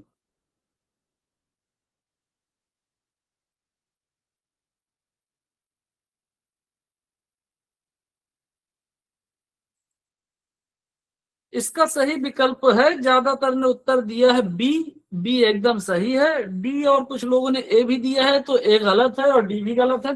भाई बच्चा भाषा की जटिल संरचना के साथ विद्यालय आता है, ये एकदम सही है। हर बच्चे के पास अपने विचारों को अभिव्यक्त करने का एक अलग संरचना होती है, अलग बोली होती है, जो उसके परिवेश की बोली भाषा होती है। तो पहला कथन तो सही है, लेकिन विद्यालय आकर ही बच्चे अपनी मातृभाषा को शुद्ध रूप में बोलना सीखते हैं, ये गलत है कथन। क्योंकि पहली बात तो प्राथमिक स्तर पर नहीं, तो थोड़ा विचार कीजिए ना। मैंने कहा बच्चे भाषा की जटिल संरचनाओं के साथ विद्यालय आते हैं, तो जटिल संरचना से क्या तात्पर्य है? हर बच्चे का भाषा प्रयोग का अपना तरीका होता है, वो अपने घर से सीखता है, अपने परिवेश से सीखता है, और वो दूसरों से भिन्न हो सकता है। ये भाषा की जटिल संरचना है। और मातृभाषा को शुद्ध रूप में केवल विद्यालय में नहीं सीखता बोलना, और फिर हमारा तो फोकस भी नहीं है इस स्तर पे शुद्ध रूप में भाषा सिखाना। तो अब आपको यहाँ पर ये सोचना है कि कौन सा कथन सही है। तो आप एकदम देख रहे हैं कि पहला कथन एकदम सही है, दूसरा कथन गलत है, तो विकल्प बी सही है इसमें। ठीक है। भाषा प्रयोगशाला का मुख्य लाभ क्या है, इसको बताइए जल्दी से। मनोरंजन करना, व्यक्तिगत अभ्यास के अवसर देना, शिक्षक का काम कम करना, पैसे बचाना। बी एकदम सबने सही उत्तर दिया है। बी एकदम सही है सभी का उत्तर। चलिए, व्याकरण शिक्षण की आगमन विधि, व्याकरण शिक्षण की आगमन विधि किस पर बल देती है?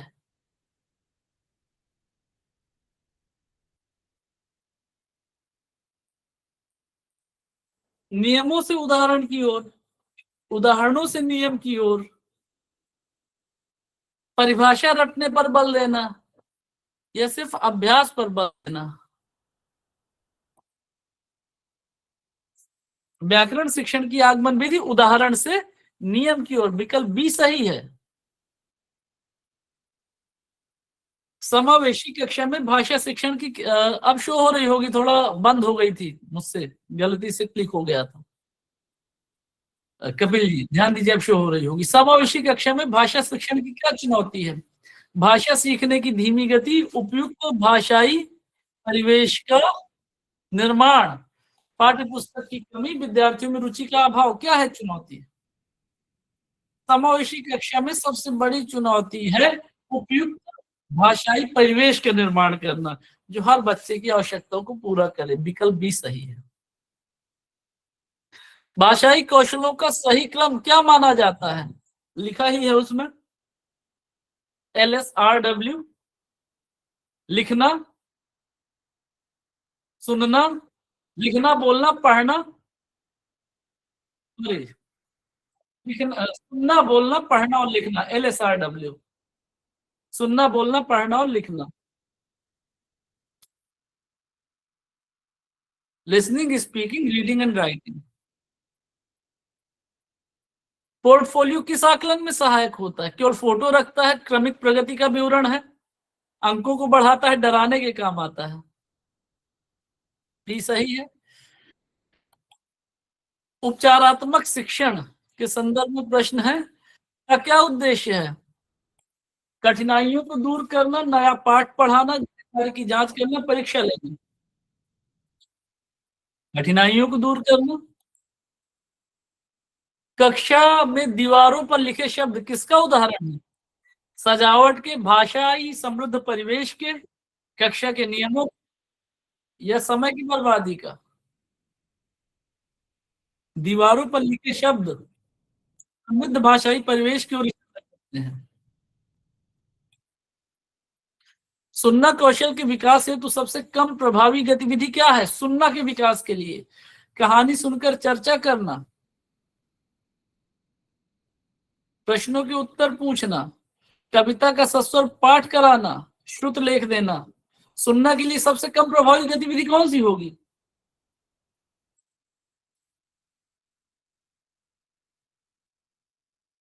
प्रश्न दिख रहा है आपको?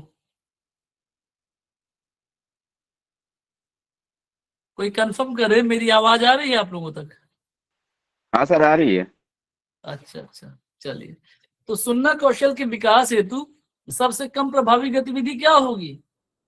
प्रश्नों के उत्तर पूछना सबसे कम प्रभावी गतिविधि, कहानी सुनकर चर्चा करना, सुन करके लिखना, और कविता का सस्वर पाठ करना। ये तो ठीक है, लेकिन प्रश्नों के उत्तर पूछना ये सुनना के लिए कम प्रभावी गतिविधि है, विकल्प बी सही है। लेखन कौशल में सबसे ज्यादा महत्वपूर्ण सुंदर लिखावट, वर्तनी की शुद्धता, विचारों की मौलिक अभिव्यक्ति, या अक्षरों की बनावट? क्या है सही?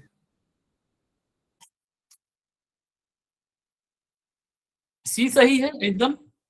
विचारों की मौलिक अभिव्यक्ति। त्रिभाषा सूत्र में तीसरी भाषा कौन सी हो सकती है?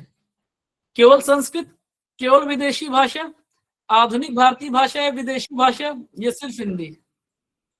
ये उत्तर आप लोग दे रहे हैं सही है। कोई भी आधुनिक भारतीय भाषा है, कोई विदेशी भाषा। वाइगोत्स्की के अनुसार भाषा विकास का मुख्य कारक क्या है?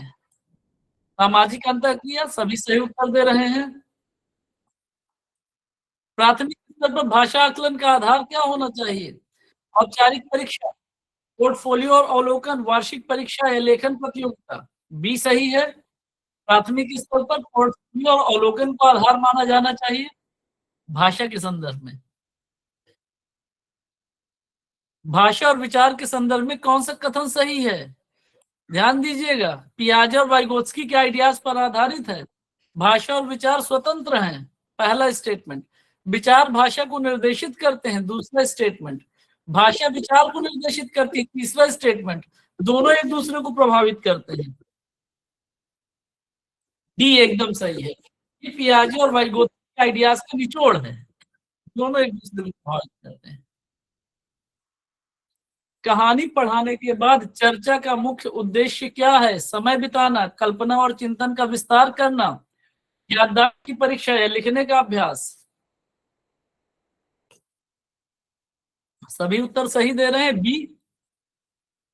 बच्चे की भाषा में त्रुटियां क्या संकेत देती हैं? बच्चा लापरवाह है, सीखने की प्रक्रिया का एक हिस्सा है, शिक्षक की अयोग्यता या भाषा की अज्ञानता? क्या सही है? सही उत्तर दिया बी, सही एकदम। दृश्य श्रव्य सामग्री, ऑडियो विजुअल एड्स का प्रयोग क्यों महत्वपूर्ण है? शिक्षण को मनोरंजक बनाने हेतु, इंद्रियों का सही उपयोग सुनिश्चित करने हेतु? सर आपका बी सही दे रहे हैं आप लोग, एकदम सही है। पठन वैफल्य, डिसलेक्सिया मुख्य रूप से किससे संबंधित? सब उत्तर दे देंगे पढ़ने से। मानक भाषा यानी स्टैंडर्ड लैंग्वेज का शिक्षण आवश्यक है क्षेत्रीय भाषा को खत्म करने के लिए, समानता और शुद्धता लाने के लिए, परीक्षा में बैठने के लिए। ये समानता और शुद्धता लाने के लिए भाषा में। एक ये प्रश्न और देख लेते हैं, फिर अगला हम विषय ज्ञान पढ़ेंगे। कथन एवं तर्क आधारित प्रश्न है। प्राथमिक स्तर पर व्याकरण अलग से नहीं पढ़ाया जाना चाहिए, पहली बात है। प्राथमिक स्तर पर व्याकरण अलग से नहीं पढ़ाया जाना चाहिए, ठीक है। बच्चा संदर्भ के अनुसार व्याकरणिक नियमों को सहजता से ग्रहण कर लेता है। तो दोनों सही है और सही व्याख्या है। ए सही है, आर गलत है, आर सही है, ए गलत है, दोनों गलत है। उत्तर आप लोग ए दे रहे हैं, जो कि एकदम सही है। व्याकरण अलग से नहीं पढ़ाया जाना चाहिए, विषय के पढ़ाने के दौरान ही भाषा संदर्भ के अनुसार बच्चा व्याकरण के नियमों को सहजता से ग्रहण करता है। ये 30 प्रश्न थे यहाँ पर, और आप 30 प्रश्न आप लोग घर पे भी देख सकते हैं, जो मैंने ये शेयर कर दिया है। तो इसी प्रकार के प्रश्न भाषा शिक्षण में आते हैं। रेखा जी बढ़िया, 30 में से 28 ऐसे ही प्रश्न मिलेंगे। तो क्या आपको नहीं लग रहा कि आसानी से सीटीटी की परीक्षा पास हो जाएगी? कोई बात नहीं, ये गलत हो गया। 30 में से 28, 29 बहुत अच्छा है। 30 में से 20 के ऊपर भी कर रहे हैं तो हमारा लक्ष्य तो पूरा हो ही रहा है, जो हमारा लक्ष्य है। कितने लोगों को लग रहा है अभी कि सीटीटी मुश्किल है? कुछ इशारा करके बताइए। या कितने लोगों को लग रहा है कि सीटीटी आसान है, पास हो जाएगा? वेट कर लेते हैं।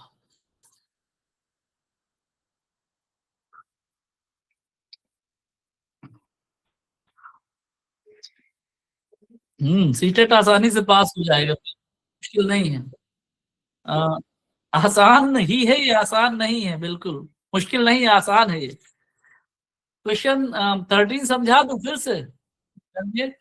13 पे चलते हैं, थोड़ा सा देख लेते हैं क्या है 13 पे। समावेशी कक्षा में भाषा शिक्षण की चुनौतियां क्या हैं? परीक्षा का नाम ही भया हुआ है। समावेशी कक्षा में भाषा शिक्षण की क्या चुनौतियां हैं? भाषा सीखने की धीमी गति बिल्कुल ही चुनौती नहीं है, क्योंकि हर बच्चा अपनी गति से सीखता है।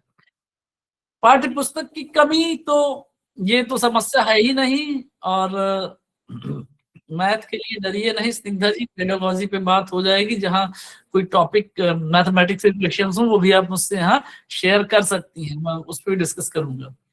विद्यार्थियों में रुचि का अभाव ये समस्या नहीं है, क्योंकि ये टीचर की जिम्मेदारी है रुचि पैदा करना। एक समावेशी कक्षा में स्पेशल एबिलिटी वाले बच्चे भी होते हैं, यानी स्पेशल नीड्स वाले बच्चे भी होते हैं, और सामान्य बच्चे भी होते हैं। कुछ ज्यादा बुद्धिमान होते हैं, कुछ मंद बुद्धि होते हैं। तो सबके लिए एक सही भाषाई परिवेश बनाना ये शिक्षक के लिए एक चुनौती है, और इस पर ध्यान देने की जरूरत एक शिक्षक को होती है। भी सही है इसका उत्तर। आप लोग इसको करिएगा, ये 60 प्रश्न। एसएसटी भी टफ नहीं है, मैं वो भी अभी आप जब देखेंगे तो एकदम सही रहेगा। और प्रश्न पत्र आप हल करिए तो ज्यादातर प्रश्न आसान होते हैं, कुछ प्रश्न मुश्किल होते हैं। तो हमें 150 में 150 नहीं चाहिए, हमें केवल 90 अंक चाहिए, है ना। कोई ट्रिक नहीं है अभिकथन और तर्क की। वो तो देखिए, आपको दोनों स्टेटमेंट को ठीक से समझना है, दोनों को कोरिलेट करना है। आगे जब इस तरह के प्रश्न आएंगे तो थोड़ा उनमें चर्चा करेंगे। अभी मेरा प्रयास ये रहेगा कि आपकी सीटेट की जो भी समस्याएं हैं उनको मैं यहाँ पर दूर कर सकूं, ताकि आप लोग अपनी परीक्षा में बेहतर अंकों के साथ सफलता प्राप्त कर सके। बिल्कुल कमलेश जी, मैंने जैसा कहा है, मैं एसएसटी की पेडागोजी कराऊंगा, और हो सकता है संस्कृत से पहले मैं इन्हीं विषयों की पेडागोजी शुरू कर दूं। 60 मैंने अभी प्रश्न भेजे हैं, और मैं 60 से ज्यादा प्रश्न, 60 प्रश्न अभी और भेज दूंगा आपको पेडागोजी की, हिंदी की। कल और भेजूंगा, तो उनको घर पे करिएगा। एक ट्रिक आपने बता दी परमानंद जी ने, बी ट्रिक है, बिल्कुल सही है, जब ना आए तो भी सही। Sir sorry disturb for you, एक जी जी क्वेश्चन है, बहुत कंफ्यूजन हो रही है, तो जी मैंने जी आपको शेयर नहीं कर पा रही हूँ, आपको मैंने मैसेज किया है आपके पर्सनल नंबर पे, तो जी। जरा इसको चेक कर लीजिए। मैं 1 मिनट देखता हूँ मैम। पेडागोजी का है, और कंफ्यूजन बस हो रही है मुझे इसलिए। 1 मिनट 1 मिनट।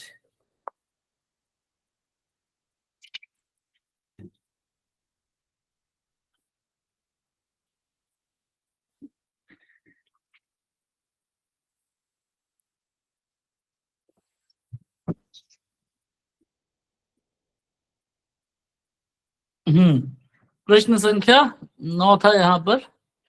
अच्छा, मैं थी नहीं फिर अभी। जी। प्राथमिक स्तर पर बच्चों की पठन क्षमता का आकलन, प्राथमिक स्तर पर बच्चों की पठन क्षमता का आकलन करने में सबसे ज्यादा महत्वपूर्ण क्या है। देखिए, जब आप प्राथमिक स्तर पर बच्चे की पठन क्षमता का आकलन कर रहे हैं, तो प्राथमिक स्तर पर 2 उद्देश्य हैं मुख्य, कि बच्चा अपने आप को कैसे अभिव्यक्त कर पा रहा है, और बच्चा दूसरों की अभिव्यक्ति को कैसे समझ पा रहा है। कहानी सुन रहा है, कहानी पढ़ रहा है, थोड़ा सा कविता गीत पढ़ रहा है, या कविता पढ़ रहा है और सुन रहा है, तो उसका मतलब कितना ग्रैब कर पा रहा है, ये प्राथमिक स्तर पर मुख्य उद्देश्य है। द्रुत गति से पढ़ना ये उद्देश्य पठन का है ही नहीं। विराम चिन्हों का उचित प्रयोग ग्रामर का विषय हो गया, तो ये इसको तो ना तो प्राथमिक स्तर पर ज्यादा महत्वपूर्ण माना जाता है, ना जूनियर स्तर पर। वर्णों की पहचान का पठन से लेना देना नहीं है, वर्णों की पहचान अलग चीज हो गई, पठन अलग विषय हो गया। तो पठन के संदर्भ में अर्थ का निर्माण, मेकिंग ऑफ मीनिंग्स, ये ज्यादा सही विकल्प है। अर्थ का निर्माण सही उत्तर होगा, विकल्प सी। ओके सर, यही कंफ्यूजन हो रहा था कि प्राथमिक स्तर का बच्चा है तो मीनिंग मेकिंग का भी मुझे थोड़ा सा लग रहा था, क्योंकि उसको तो सरसरी नजर में पढ़ना है, उसको पढ़ने से मतलब है, ना कि उसको वर्णों की पहचान से मतलब है, विराम चिन्ह से मतलब है। इसलिए अब मीनिंग मेकिंग का मैम यहाँ पर मतलब इतना है कि जब बच्चा कविता पढ़ी, तो कविता में कवि क्या कहना चाह रहा है, उसकी साहित्यिक समझना बच्चे में हो, लेकिन उसका मोटा मोटा मतलब तो समझ में आए बच्चे को। बच्चे से जब बात की जा रही है, बच्चा कोई कहानी पढ़ रहा है, तो कहानी का अर्थ तो समझ में आए कि कहानी कहना क्या चाह रही है, तभी तो भाषा का जो उद्देश्य है वो पूरा हो पाएगा। Okay, thank you so much, thank you. तो इसको समाप्त करते हैं। अब बाल मनोविज्ञान की क्लास करेंगे 2 मिनट बाद। चलिए अर्चना जी, कोई बात नहीं, सही कर लीजिएगा। आगे मैं इनको और शेयर कर।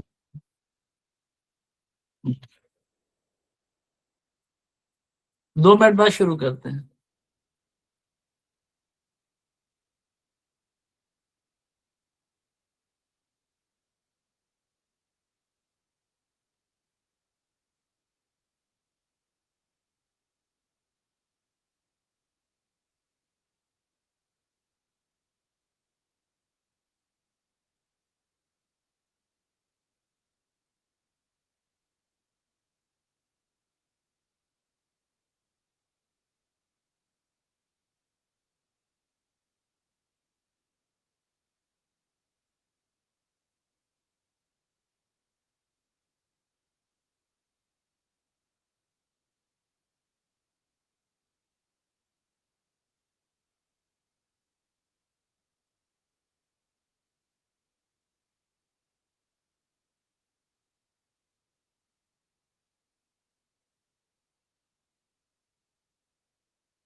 ये पीपीटी आप लोगों को शो हो रही होगी यहाँ पर।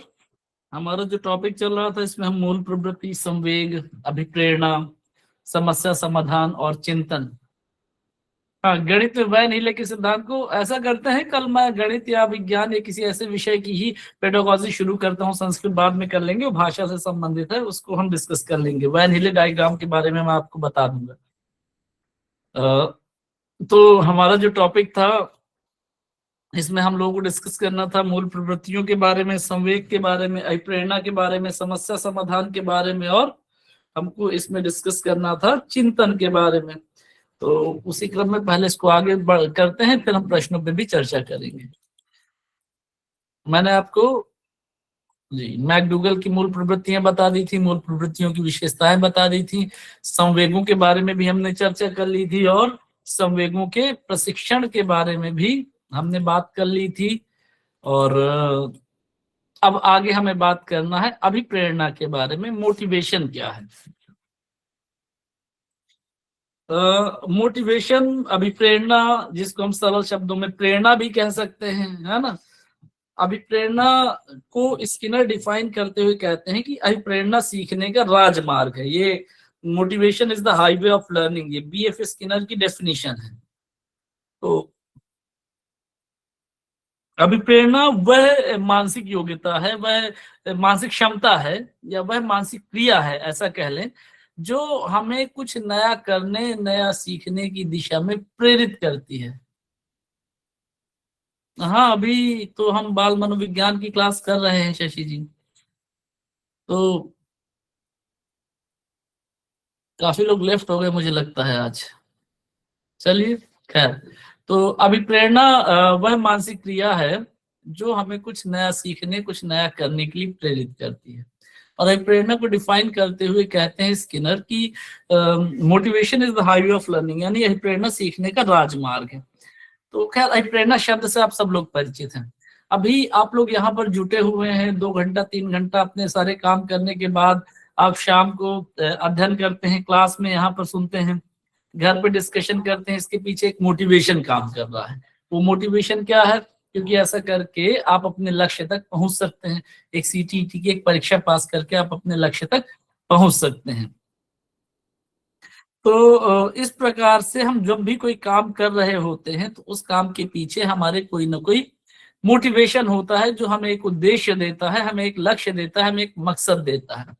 तो सीधे ज्यादा बात ना करके सीधे अगर हमारे जो क्वेश्चंस पूछे जाते हैं उन बिंदुओं पर डिस्कस कर लेते हैं।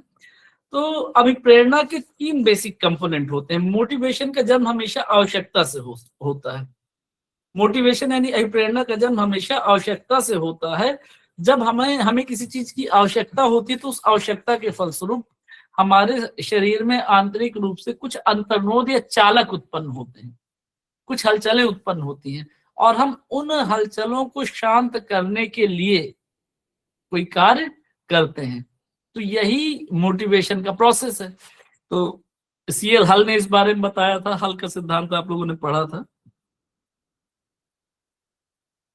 तो अभिप्रेरणा के 3 घटक होते हैं। पहला है आवश्यकता, अभिप्रेरणा का जन्म हमेशा आवश्यकता के फलस्वरूप होता है। दूसरा ड्राइव्स यानी अंतर्नोद या चालक। अंतर्नोद या चालक वो आंतरिक हलचलें होती हैं, इंटरनल मूवमेंट्स होते हैं, इंटरनल ड्राइव्स होते हैं, जो हमें किसी पर्टिकुलर बिहेवियर को करने के लिए प्रेरित करते हैं। और तीसरा घटक है मोटिव्स यानी मकसद, जिसको आप कह सकते हैं। तो तीसरा घटक है अभिप्रेरक। तो अभिप्रेरणा के 3 घटक टीईटी में आया हुआ प्रश्न है, नीड, ड्राइव्स और मोटिव्स। ठीक है। अब अभिप्रेरणा 2 तरह की हो सकती है। आंतरिक अभिप्रेरणा हो सकती है और बाह्य अभिप्रेरणा हो सकती है। आंतरिक अभिप्रेरणा और बाह्य अभिप्रेरणा में फर्क क्या होता है? आंतरिक अभिप्रेरणा सकारात्मक होती है, स्थायी होती है। बाह्य अभिप्रेरणा नकारात्मक होती है और बाह्य प्रेरणा नकारात्मक होती है और कम प्रभावशाली होती है। अब दोनों का एक उदाहरण समझते हैं, आंतरिक अभिप्रेरणा और बाह्य अभिप्रेरणा में क्या फर्क है। जैसे आप लोग यहाँ पर एक लक्ष्य को पाने के लिए अभी काम कर रहे हो, सीटीईटी की परीक्षा को सफल होने के लिए काम कर रहे हो, ठीक है। यहाँ पर आपके साथ एक उद्देश्य है, अभी एक लक्ष्य है कि ऐसा करने के बाद आपको का जो टारगेट है आप उस टारगेट को अचीव कर लोगे, ठीक है। और तो ये किस प्रकार की अभिप्रेरणा होगी? आपकी जो ये अभिप्रेरणा है, यहाँ पर जो आप बाल मनोविज्ञान पढ़ रहे हो, तो बाल मनोविज्ञान या दूसरे विषय जो सीख रहे हो, समझ रहे हो, तो उसके पीछे एक बाहरी फोर्स काम कर रहा है। बाहरी फोर्स कैसे काम कर रहा है? वो बाहरी फोर्स है आपका सामने दिखने वाला अवसर। अगर उस अवसर को खत्म कर दिया जाए तो आप लोग सिर्फ सीखने के लिए यहाँ पर हम लोग इकट्ठे नहीं होते। तो ये है बाह्य अभिप्रेरणा। जो बाह्य अभिप्रेरणा होती है, जो बाहरी अभिप्रेरणा होती है, वो बाहरी कारकों से प्रभावित होती है। और जो आंतरिक अभिप्रेरणा होती है, आंतरिक अभिप्रेरणा स्वतः स्फूर्त होती है। ड्राइव और मोटिव से भी आगे बात करेंगे। आंतरिक अभिप्रेरणा स्वतः स्फूर्त होती है। 9 वर्ष के समय में हम लोग तमाम संकल्प लेते हैं, वो हमारे बाहरी अभिप्रेरणा से प्रभावित होते हैं, इसीलिए वो जल्दी खत्म हो जाते हैं, जल्दी टूट जाते हैं। लेकिन आंतरिक अभिप्रेरणा में आप अंदर से कुछ करने की ठान लेते हैं और उसके लिए कोई लक्ष्य मायने नहीं रखता, कोई पुरस्कार या रिवार्ड मायने नहीं रखता, तो वो है आंतरिक अभिप्रेरणा। आंतरिक अभिप्रेरणा सकारात्मक होती है और परमानेंट होती है। बाहरी अभिप्रेरणा नकारात्मक होती है और कंपैरेटिवली कम प्रभावी होती है। ड्राइव्स और मोटिव्स की बात करेंगे अभी। ड्राइव्स क्या है और मोटिव्स क्या है? तो जैसा मैंने बताया कि प्रेरणा के 3 घटक हैं। सबसे पहला घटक है आवश्यकता, है ना। आवश्यकता के कारण उत्पन्न होते हैं शरीर में हलचलें, तनाव, या जिसे हम अंतर्नोद कहते हैं। इस पे हमने पहले भी डिस्कस किया था, सीएल हल ने इसके बारे में बात की थी। और तीसरा है अभिप्रेरक यानी मोटिव्स, पर्यावरण का वह तत्व जो आवश्यकता को संतुष्ट कर तनाव को कम करता है, तो वो मोटिव्स कहलाता है। टॉमसन की डेफिनेशन है ये।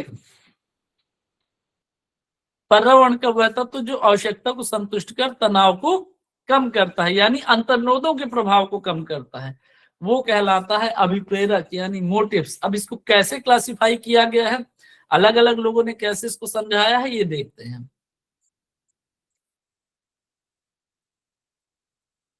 चलिए पहले उसी पे आ जाते हैं हम, मोटिव्स के बारे में। अभिप्रेरक क्या है? तो अभिप्रेरकों को अलग अलग लोगों ने, मैस्लो ने, थॉमसन ने और गैरेट ने, यहाँ पर 3 पर प्रश्न पूछे जाते हैं, तो मैंने इन तीनों के वर्गीकरण किए हैं यहाँ पर। अभिप्रेरक हैं क्या? जैसे मैस्लो कहते हैं कि अभिप्रेरक होते हैं 2 तरह के, एक होता है जन्मजात और दूसरा होता है अर्जित अभिप्रेरक। जन्मजात अभिप्रेरक क्या है? जैसे भूख, प्यास, कामेक्षा, नींद, ये जन्मजात अभिप्रेरक है।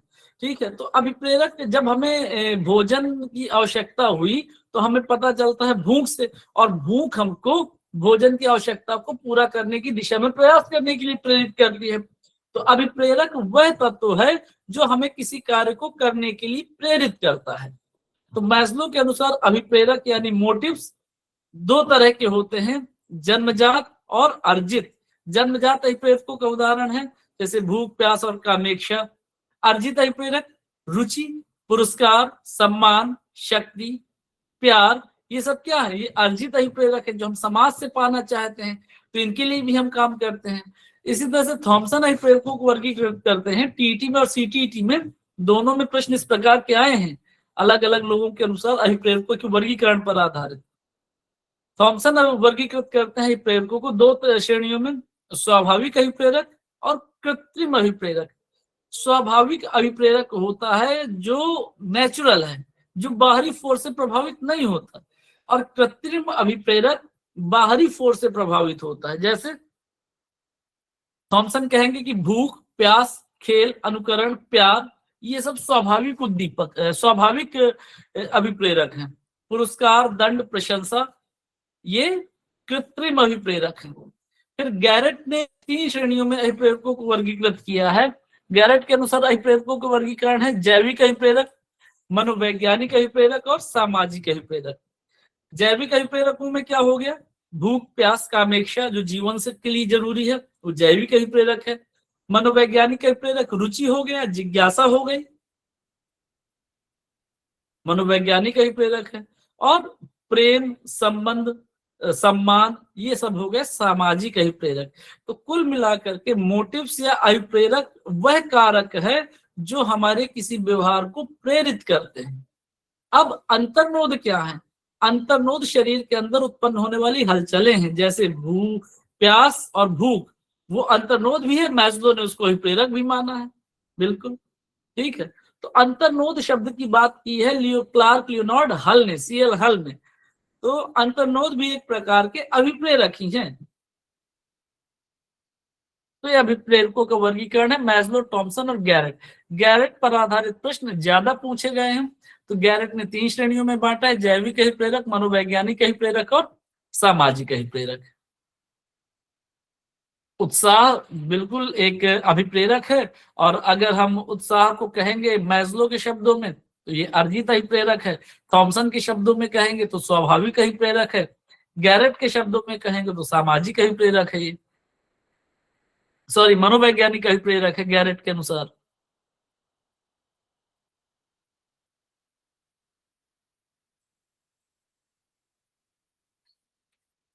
तो अभिप्रेरणा 2 तरह की होती है, आंतरिक अभिप्रेरणा और बाह्य अभिप्रेरणा। इस पे हमने चर्चा कर ली है, इसको दिमाग में रखना है। यहाँ पर एक महत्वपूर्ण सिद्धांत है, अब्राहम मैस्लो का सिद्धांत। अब्राहम मैस्लो ने अभिप्रेरणा को एक्सप्लेन करने के लिए एक सिद्धांत दिया है, जिसे अभिप्रेरणा का पदानुक्रमिक सिद्धांत कहा जाता है, या अभिप्रेरणा का आवश्यकता सिद्धांत कहा जाता है। तो अभिप्रेरणा का पदानुक्रमिक सिद्धांत या अभिप्रेरणा का आवश्यकता सिद्धांत दोनों सेम है, और ये सिद्धांत दिया है अब्राहम मैस्लो ने। यहाँ इस पिक्चर में आप अब्राहम मैस्लो को देख पा रहे होंगे। तो हाँ, उत्साह स्वाभाविक अभिप्रेरक कैसे है? एक्चुअली मैंने क्या बताया, अगर उत्साह को थॉमसन अगर डिफाइन करेंगे तो थॉमसन उत्साह को स्वाभाविक अभिप्रेरक मानेंगे, क्योंकि उत्साह मानव स्वभाव का एक गुण है, नेचुरल गुण है वो।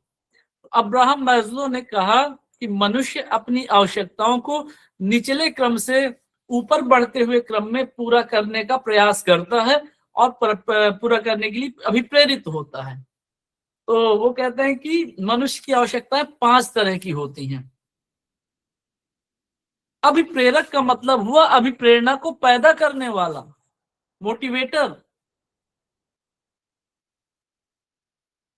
अब्राहम मैस्लो कहते हैं कि आवश्यकता 5 तरह की होती है और क्रमशः व्यक्ति निम्न स्तर की आवश्यकता को पूरा करने के बाद उच्च स्तर की आवश्यकता को पूरा करने के लिए अभिप्रेरित होता है। पदानुक्रमिक माने नीचे से ऊपर की ओर एक एक क्रम करके आगे बढ़ता हुआ, स्टेप बाय स्टेप, पदानुक्रमिक। तो उन्होंने आवश्यकताओं को 5 श्रेणियों में वर्गीकृत किया है। सबसे पहले सबसे निचली आवश्यकता है शारीरिक आवश्यकता, फिजियोलॉजिकल नीड्स। दूसरे नंबर पे आवश्यकता आती है सुरक्षा आवश्यकता यानी सेफ्टी नीड्स। तीसरे नंबर पे आती है सामाजिक आवश्यकता। चौथे नंबर पे आती है सम्मान आवश्यकता और 5वें नंबर पे आती है आत्मसिद्धि की आवश्यकता।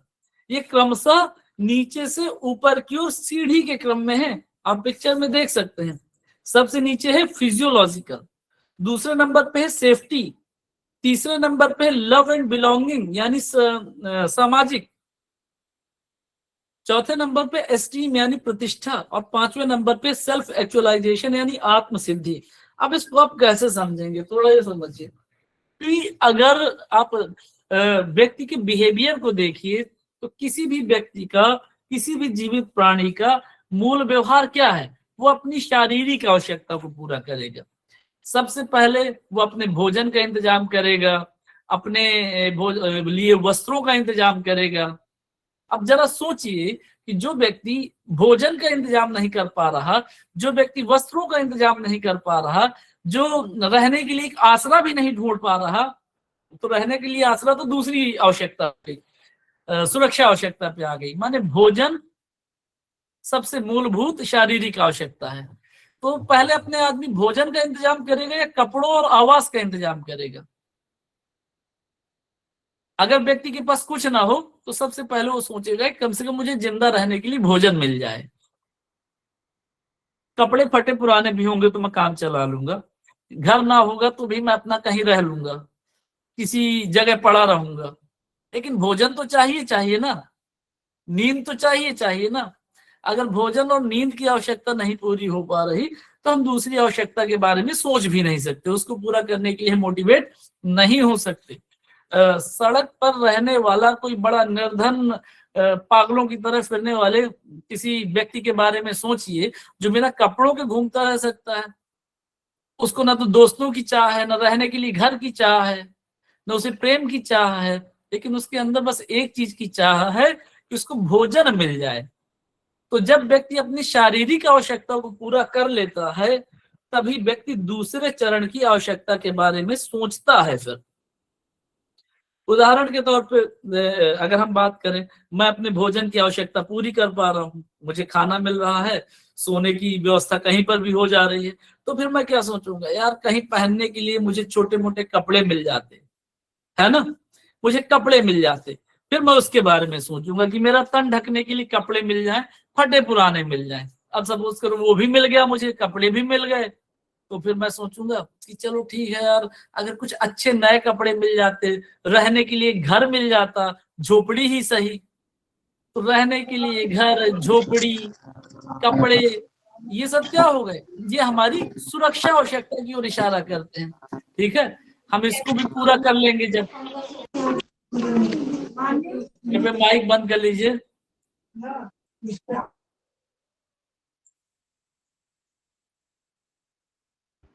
अरे संतोष जी, माइक और कैमरा ऑफ करिए अपना।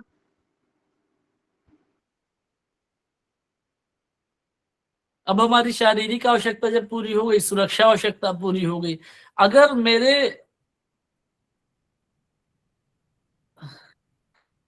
मेरे जो है भोजन की जरूरत पूरी हो गई, कपड़े मिल गए, रहने के लिए घर मिल गया, या सर छुपाने के लिए एक आसरा मिल गया, तब मैं सोचूंगा कि यार मेरे दोस्त भी होते, कुछ लोग मुझे प्यार करने वाले भी होते, हाँ, जिनके साथ मैं गप्पाजी करता, टाइम स्पेंड करता अपना। फिर मैं सोचता, जब ये दोनों चीजें हो रही थी, फिर मैं सोचता यार मेरा जीवन बीमा भी हो जाता, एक तो हेल्थ इंश्योरेंस भी मिल जाता मुझको। तो ये सब क्या हो गए, ये हमारी सामाजिक आवश्यकता हो गए। जब हम ऊपर की दो आवश्यकताओं को पूरा कर लेंगे तब हम सामाजिक आवश्यकता की ओर आगे बढ़ेंगे। अब हम अपने आप को देख रहे हैं कि यार खाना भी मिल रहा है आराम से, कोई दिक्कत नहीं, पहनने के लिए कपड़े भी मिल रहे हैं, रहने के लिए घर भी है मेरे पास, मेरे दोस्त भी हो गए और मुझे रिश्तेदार भी हैं, मुझे प्यार करने वाले लोग भी हैं, ठीक है, समाज की जो मेरी जरूरतें हैं वो भी पूरी हो रही हैं। तो अब मैं सोचूंगा यार मुझे थोड़ा सम्मान मिलता। अब कुछ लोग ऐसे होते जो मेरी बात सुनते और मेरी बात मानते, फिर मैं सम्मान की चाहत रखूंगा, अपनी आत्म स्वीकृति की चाहत रखूंगा। बिल्कुल इच्छाएं बढ़ती रहती हैं। अब अगर मैं इस चौथे चरण पे भी पहुंच गया कि लोग मेरा कुछ सम्मान करने वाले भी लोग हैं, बहुत संख्या में ना सही, थोड़े ही सही, लेकिन लोग मेरा सम्मान भी कर रहे हैं, मेरी बात सुनने वाले लोग भी हैं, मेरे नीचे भी काम करने वाले लोग हैं, तो फिर अब मैं बड़ी बड़ी बातें करूंगा, अहम ब्रह्मस्मि की बातें करूंगा, आई एम डिवाइन फ्लेम की बातें करूंगा, अध्यात्म की बातें करूंगा, धर्म की बातें करूंगा, माने आत्म सिद्धि की बात करूंगा। और अगर मैं भोजन का ही इंतजाम ना कर पा रहा हूं अपने, तो मैं क्या आत्म सिद्धि और अध्यात्म की बातें करूंगा। अब्राहम मैस्लो कहते हैं कि व्यक्ति अपनी आवश्यकताओं को एक निश्चित पदानुक्रम में आगे बढ़ते हुए पूरा करने के लिए अभिप्रेरित होता है। और ये अब्राहम मैस्लो का अभिप्रेरणा का पदानुक्रमिक सिद्धांत है। 5 तरह की आवश्यकताएं, सबसे निम्न स्तर की आवश्यकता शारीरिक आवश्यकता, सुरक्षा आवश्यकता, फिर सामाजिक आवश्यकता, उसके बाद सम्मान आवश्यकता, और सबसे अंत में उन्होंने रखा है आत्म सिद्धि की आवश्यकता, अहम ब्रह्मस्मि, आई एम डिवाइन फ्लेम, माने खुद की एक अलग पहचान। अब मैं चाहूंगा ये सेल्फ एक्चुअलाइजेशन है। धर्म और अध्यात्म की बहुत ऊंची ऊंची बातें, बड़ी बड़ी बातें, फिलोसफी की बातें, जब तक मैं नीचे वाले चरण नहीं पूरे कर पा रहा हूं तब तक इस बात के बारे में चर्चा करने का कोई मतलब नहीं है।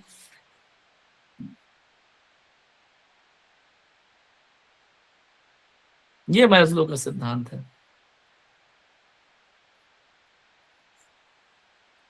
अगर मुझे ठीक से याद नहीं है, किसी पेपर में मैंने प्रश्न देखा था, एक माँ भोजन की आवश्यकता को पूरा करने के लिए, एक माँ भोजन की आवश्यकता करने के लिए, पूरा करने के लिए अपने शिशु को बेच देती है, तो इस घटना की व्याख्या कौन सा सिद्धांत कर सकता है।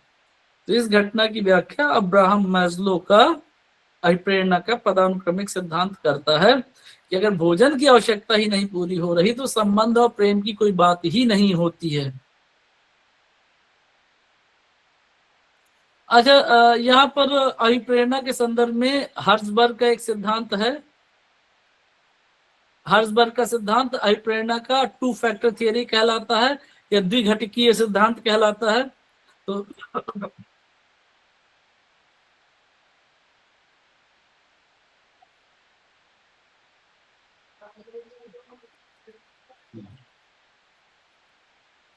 तो ये मैंने यहाँ पर लिख रखा है, परीक्षा में कभी प्रश्न नहीं आएगा आपके पाठ्यक्रम में हर्ट्जबर्ग से रिलेटेड। फिर भी एक चीज याद रख सकते हैं कि अभिप्रेरणा का द्विघटकीय सिद्धांत यानी 2 फैक्टर थियरी किसने दिया है। अभिप्रेरणा का 2 फैक्टर थियरी दिया है फ्रेडरिक हर्ट्जबर्ग ने।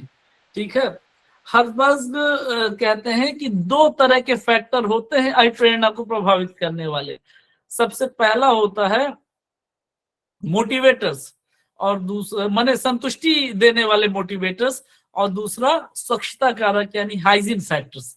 तो इससे रिलेटेड प्रश्न कभी आएगा नहीं परीक्षा में। केवल इतना याद रखिएगा कि हर्ट्जबर्ग का अभिप्रेरणा का 2 फैक्टर थियरी है या द्विघटकीय सिद्धांत है। और इस अगर कभी पूछा गया है किसी एग्जाम में तो केवल ये पूछा गया है कि द्विघटकीय सिद्धांत किसने दिया है। द्विघटकीय सिद्धांत अभिप्रेरणा का फ्रेडरिक हर्ट्जबर्ग ने दिया है। पढ़ लीजिएगा, इस पे ज्यादा इस पे चर्चा नहीं करते हैं।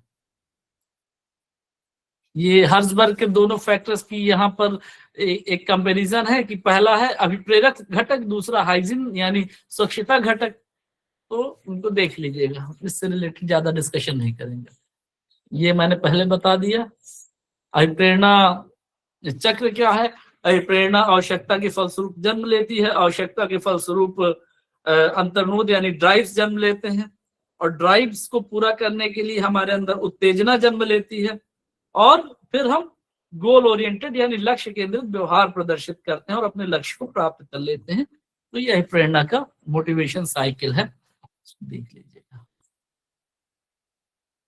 अभिप्रेरणा बढ़ाने की विधियों पर कैसे बच्चों को मोटिवेट किया जाए, तो लक्ष्य पर फोकस करके, लक्ष्य पर चर्चा करके, पुरस्कार के द्वारा, बड़े कार्य को छोटे छोटे टुकड़ों में बांट करके, प्रशंसा और निंदा का सही तरीके से प्रयोग करके, महापुरुषों के बारे में बता करके, सफल लोगों की कहानियों के बारे में चर्चा करके, और अपने अध्यापक का आदर्श आचरण खुद भी सबसे अच्छा मोटिवेटर हो सकता है। तो कक्षा में अभिप्रेरणा बढ़ाने की बातों पे ध्यान रखा जा सकता है, जिससे बच्चों को अभिप्रेरित किया जाए, मोटिवेट किया जाए। अब इस पर एक प्रश्न कई बार आता है सीटेट के पेपर में।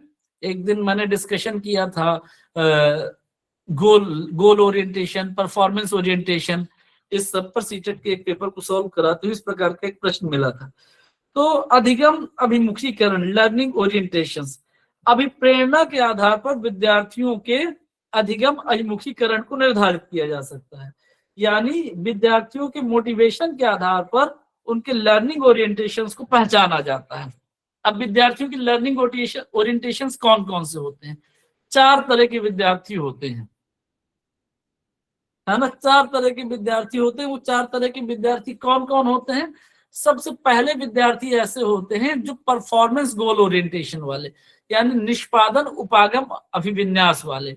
ऐसा विद्यार्थी जो होता है, परफॉर्मेंस गोल ओरिएंटेशन वाला जो विद्यार्थी होता है, ध्यान दीजिएगा, उसका उद्देश्य होता है अपने ज्ञान और अपनी दक्षता को बढ़ाना, विषय के संबंध में अपने कौशल को एकदम बढ़ा लेना, और ऐसा विद्यार्थी हमेशा एक लक्ष्य को पाने के लिए ही प्रेरित होता है।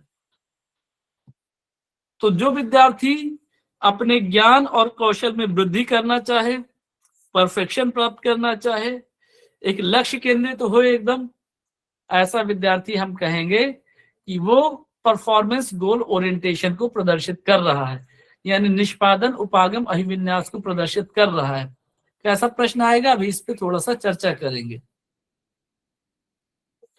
आत्म सिद्धि का कोई सिद्धांत नहीं है। आत्म सिद्धि का सिद्धांत क्या है, इस प्रश्न को थोड़ा सा इस संदर्भ में मैं नहीं समझ पा रहा हूं। आत्म सिद्धि का कोई सिद्धांत नहीं है। आत्म सिद्धि व्यक्ति के अंदर से प्रकट होती है ना। जैसे बुद्ध ने जब सब कुछ प्राप्त कर लिया, तब उसके बाद वो ज्ञान पाने के लिए आत्म सिद्धि के रास्ते पर गए। तो परफॉर्मेंस गोल ओरिएंटेशन जिसका होगा, अभी आपने किसी ने मैसेज किया था, उसका उद्देश्य मास्टरी प्राप्त करना होता है, यानी पकड़ मजबूत करना होता है अपने विषय पर। पकड़ मजबूत करना नहीं होता, उसका उद्देश्य होता है अपने लक्ष्य को प्राप्त करना, ठीक है। और दूसरा ओरिएंटेशन है मास्टरी गोल ओरिएंटेशन, यानी नैपुण्यता उपागम अभिविन्यास, नाम से ही समझ में आ रहा है। इस प्रकार का विद्यार्थी अपने कौशलों में निपुणता प्राप्त करना चाहता है। पहला परफॉर्मेंस गोल ओरिएंटेशन में है कि अपने ज्ञान और दक्षता को बढ़ाना चाहता है, बहुत आगे ले जाना चाहता है। दूसरा मास्टरी गोल ओरिएंटेशन में विद्यार्थी जो सीख रहा है उसमें निपुण होना चाहता है केवल। तीसरा है परफॉर्मेंस अवॉइडेंस ओरिएंटेशन, तो ये निष्पादन परिहार अभिविन्यास।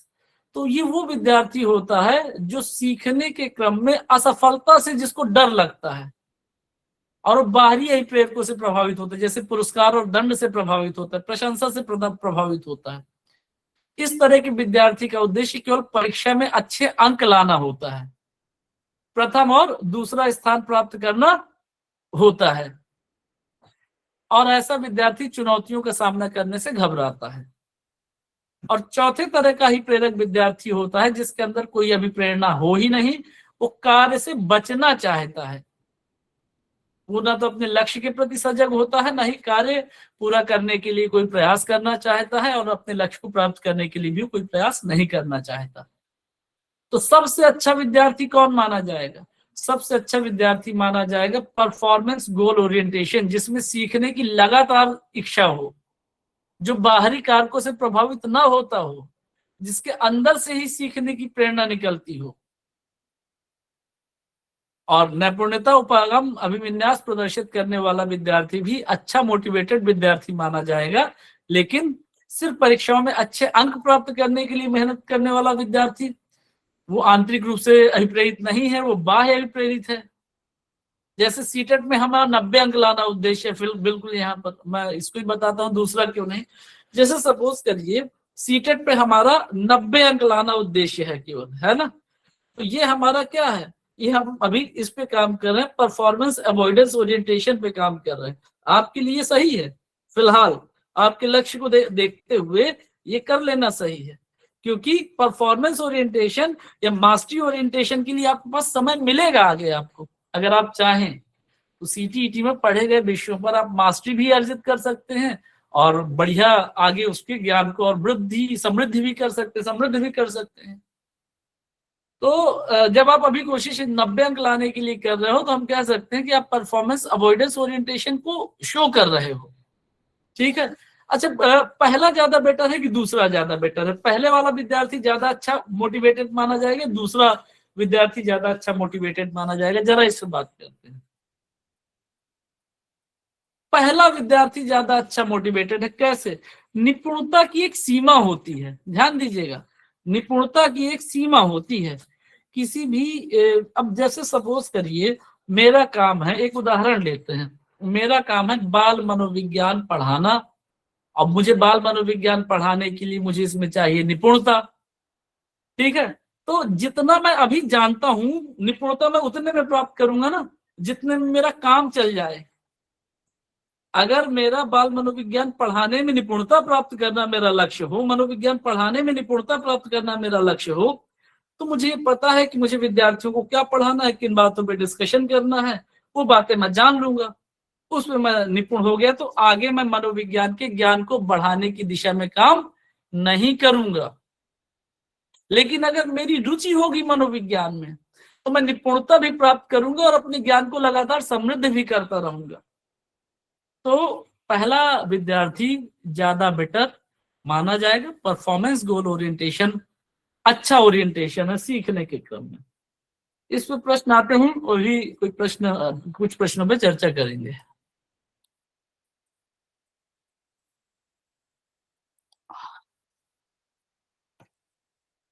अब इसके बाद बात करते हैं चिंतन की। तो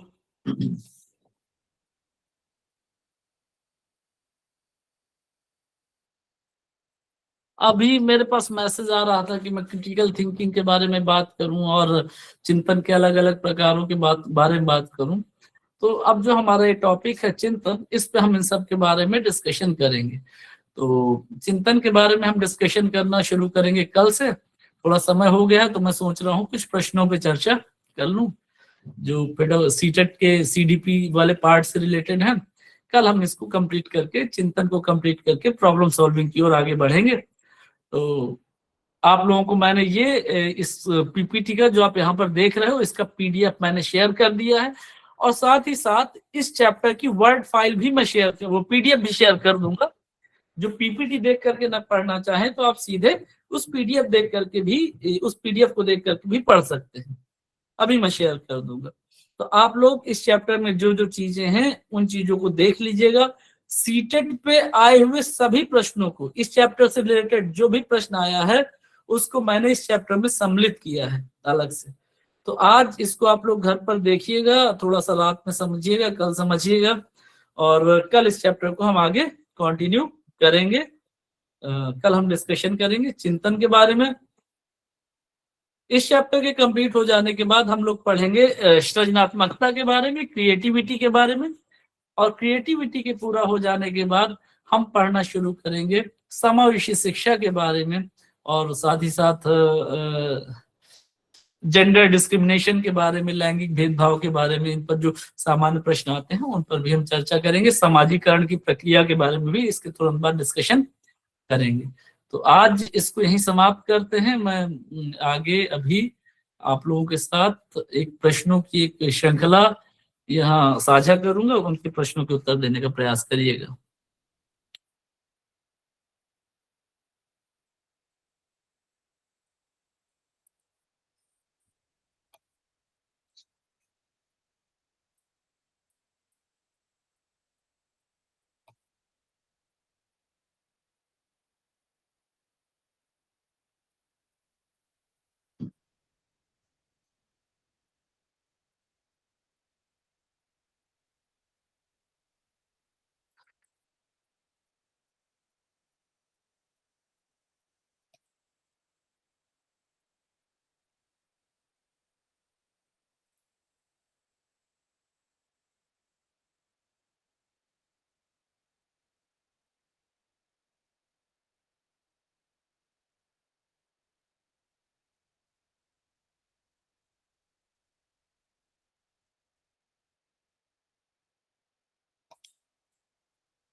ध्यान दीजिएगा, मैं अभी तक आप लोगों से इस तरह के 10 अलग अलग सेट बना करके आपसे प्रश्नों पे मैं चर्चा कर चुका हूँ। आंसर लास्ट स्लाइड में रहेंगे सुशील जी, शुरू में नहीं रहेंगे आंसर्स।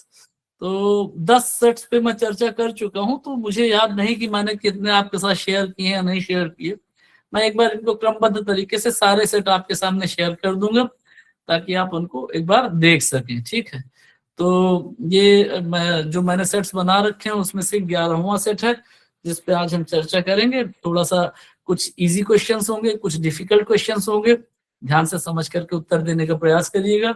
आखिरी स्लाइड में सारे प्रश्नों के उत्तर आपको मिल जाएंगे, और अगर ऐसे नहीं ठीक लगता तो आप बताएं तो मैं उत्तर हाईलाइट करके भी आपको दे सकता हूँ सभी के।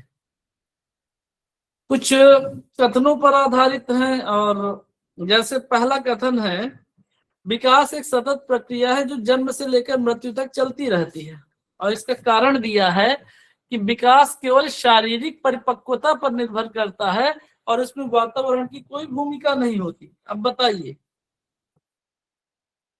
ए सही है और गलत है? रुचि जी एकदम सही है आपका उत्तर, ए सही है और गलत है।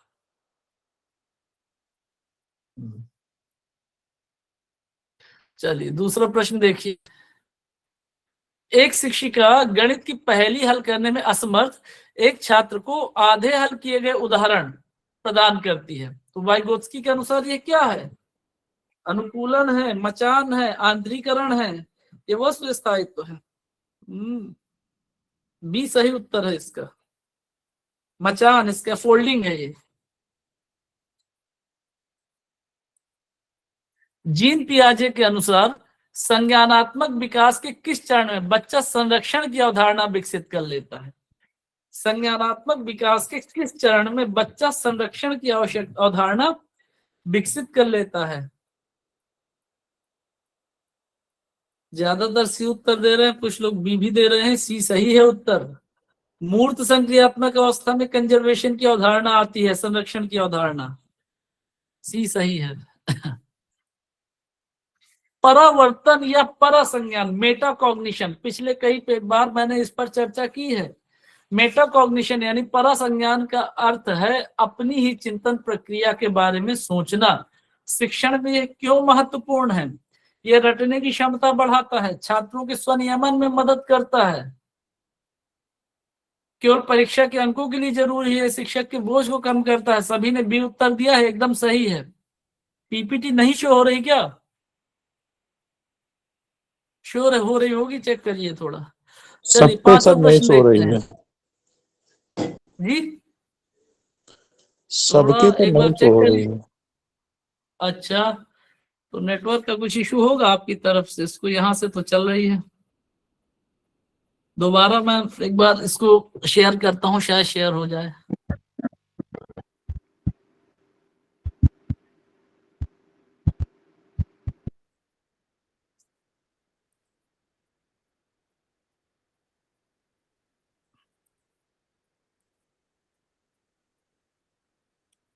देखिए अब शायद हो रही हो। हम्म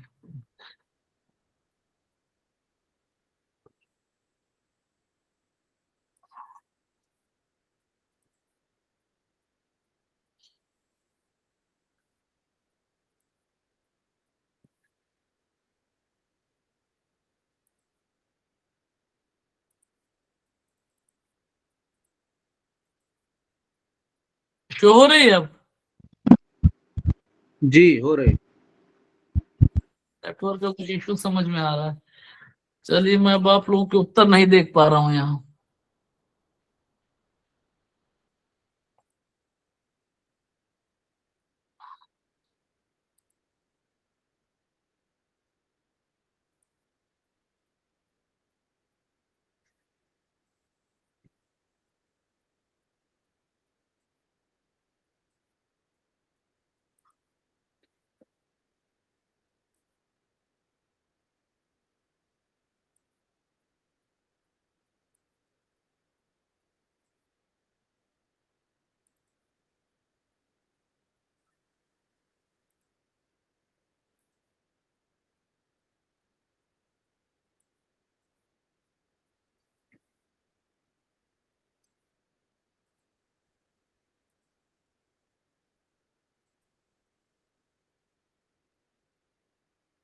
मुझे लगता है कुछ प्रॉब्लम हो रही है यहाँ से।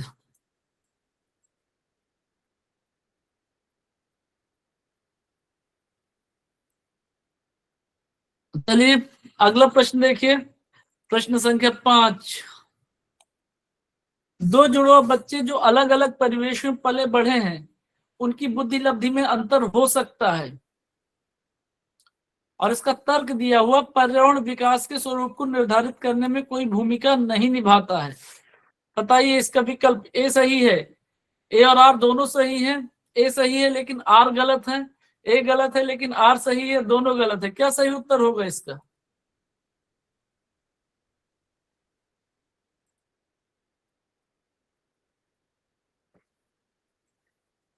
बिल्कुल इसका सही विकल्प है विकल्प बी, ए सही है लेकिन आर गलत है।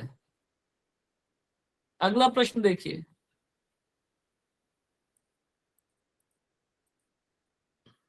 हार्वर्ड गार्डनर के अनुसार एक संगीतकार या गायक में कौन सी बुद्धि की प्रधानता होती है? संगीतकार या गायक में कौन सी बुद्धि प्रधान होगी? भाषाई बुद्धि, स्थानिक बुद्धि, संगीतात्मक बुद्धि या तार्किक गणितीय बुद्धि? तो इसका सही उत्तर क्या होगा? संगीतात्मक बुद्धि। संगीतात्मक बुद्धि सही विकल्प होगा।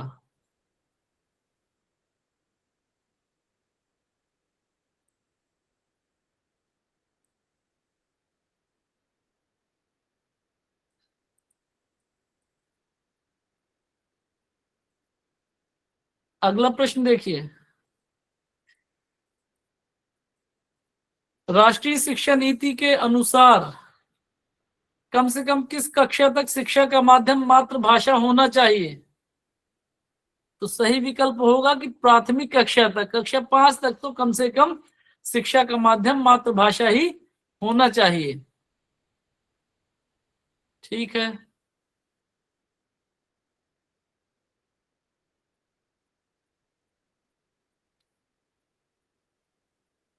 अगला प्रश्न देखिए,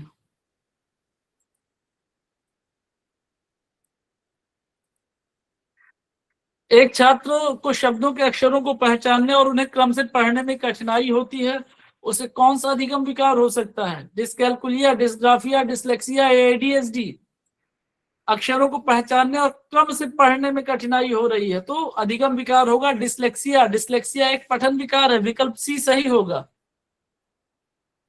विकास का समीप दूराभिमुख सिद्धांत यानी प्रॉक्सिमो डिस्टल सिद्धांत क्या बताता है? कि विकास सर से पैर की ओर होता है, विकास केंद्र से बाहर परिधि की ओर होता है, विकास केवल बाहरी वातावरण पर निर्भर करता है, या विकास एक निश्चित उम्र में रुक जाता है? सही विकल्प है इसका विकल्प बी, विकास केंद्र से बाहर यानी परिधि की ओर होता है। प्रॉक्सिमो डिस्टल थियरी और सेफेलोकॉर्डल डेवलपमेंट यानी सर से पैर की ओर। जब बच्चे स्वयं से बात करते हैं तो वाइगोत्स्की इसे क्या कहते हैं? तो वाइगोत्स्की इसे कहते हैं निजी भाषण यानी प्राइवेट स्पीच। समावेशी शिक्षा का मुख्य दर्शन क्या है? विशेष बच्चों के लिए अलग स्कूल बनाना, सभी बच्चों को नियमित स्कूल में समान अवसर देना, केवल शारीरिक रूप से अक्षम बच्चों को पढ़ाना, बच्चों को उनकी क्षमता के आधार पर अलग अलग करना। तो सही विकल्प होगा सभी बच्चों को नियमित स्कूल में समान अवसर देना। विकल्प बी सही है। कोलबर्ग के अनुसार सार्वभौमिक नैतिक सिद्धांत अभिविन्यास किस स्तर पर आता है? सार्वभौमिक नैतिक सिद्धांत अभिविन्यास आता है उत्तर पारंपरिक स्तर पर, पोस्ट कन्वेंशनल लेवल पर। विकल्प सी सही है।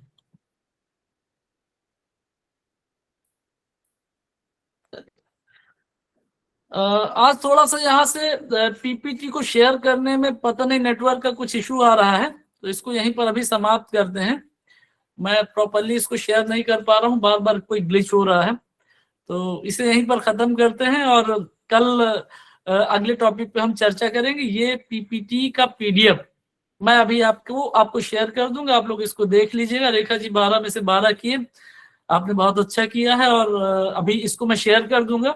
इसके उत्तर आप अंतिम स्लाइड में देख पाएंगे, और पीछे भी जो मैंने कराए हैं उनको भी एक बार मैं शेयर कर दूंगा। कहीं अगर आप लोग चाहें तो उसको भी देख सकते हैं। एक अच्छा प्रश्न बैंक आप लोगों को मिल जाएगा। दूसरा जो पेडागोजी में आप लोग कह रहे हैं, मैथमेटिक्स का पेडागोजी हो या साइंस का पेडागोजी हो या सोशल साइंस का पेडागोजी हो, कुछ कुछ क्लासेस में मैं उनको भी कराऊंगा ताकि पेडागोजी के प्रश्नों को आप बेहतर तरीके से कर पाए। ठीक है, और मेरा पूरा प्रयास रहेगा कि आप लोग सीटेट में बेहतर अंक प्राप्त करें, अपने लक्ष्य को प्राप्त करें और सफल हों।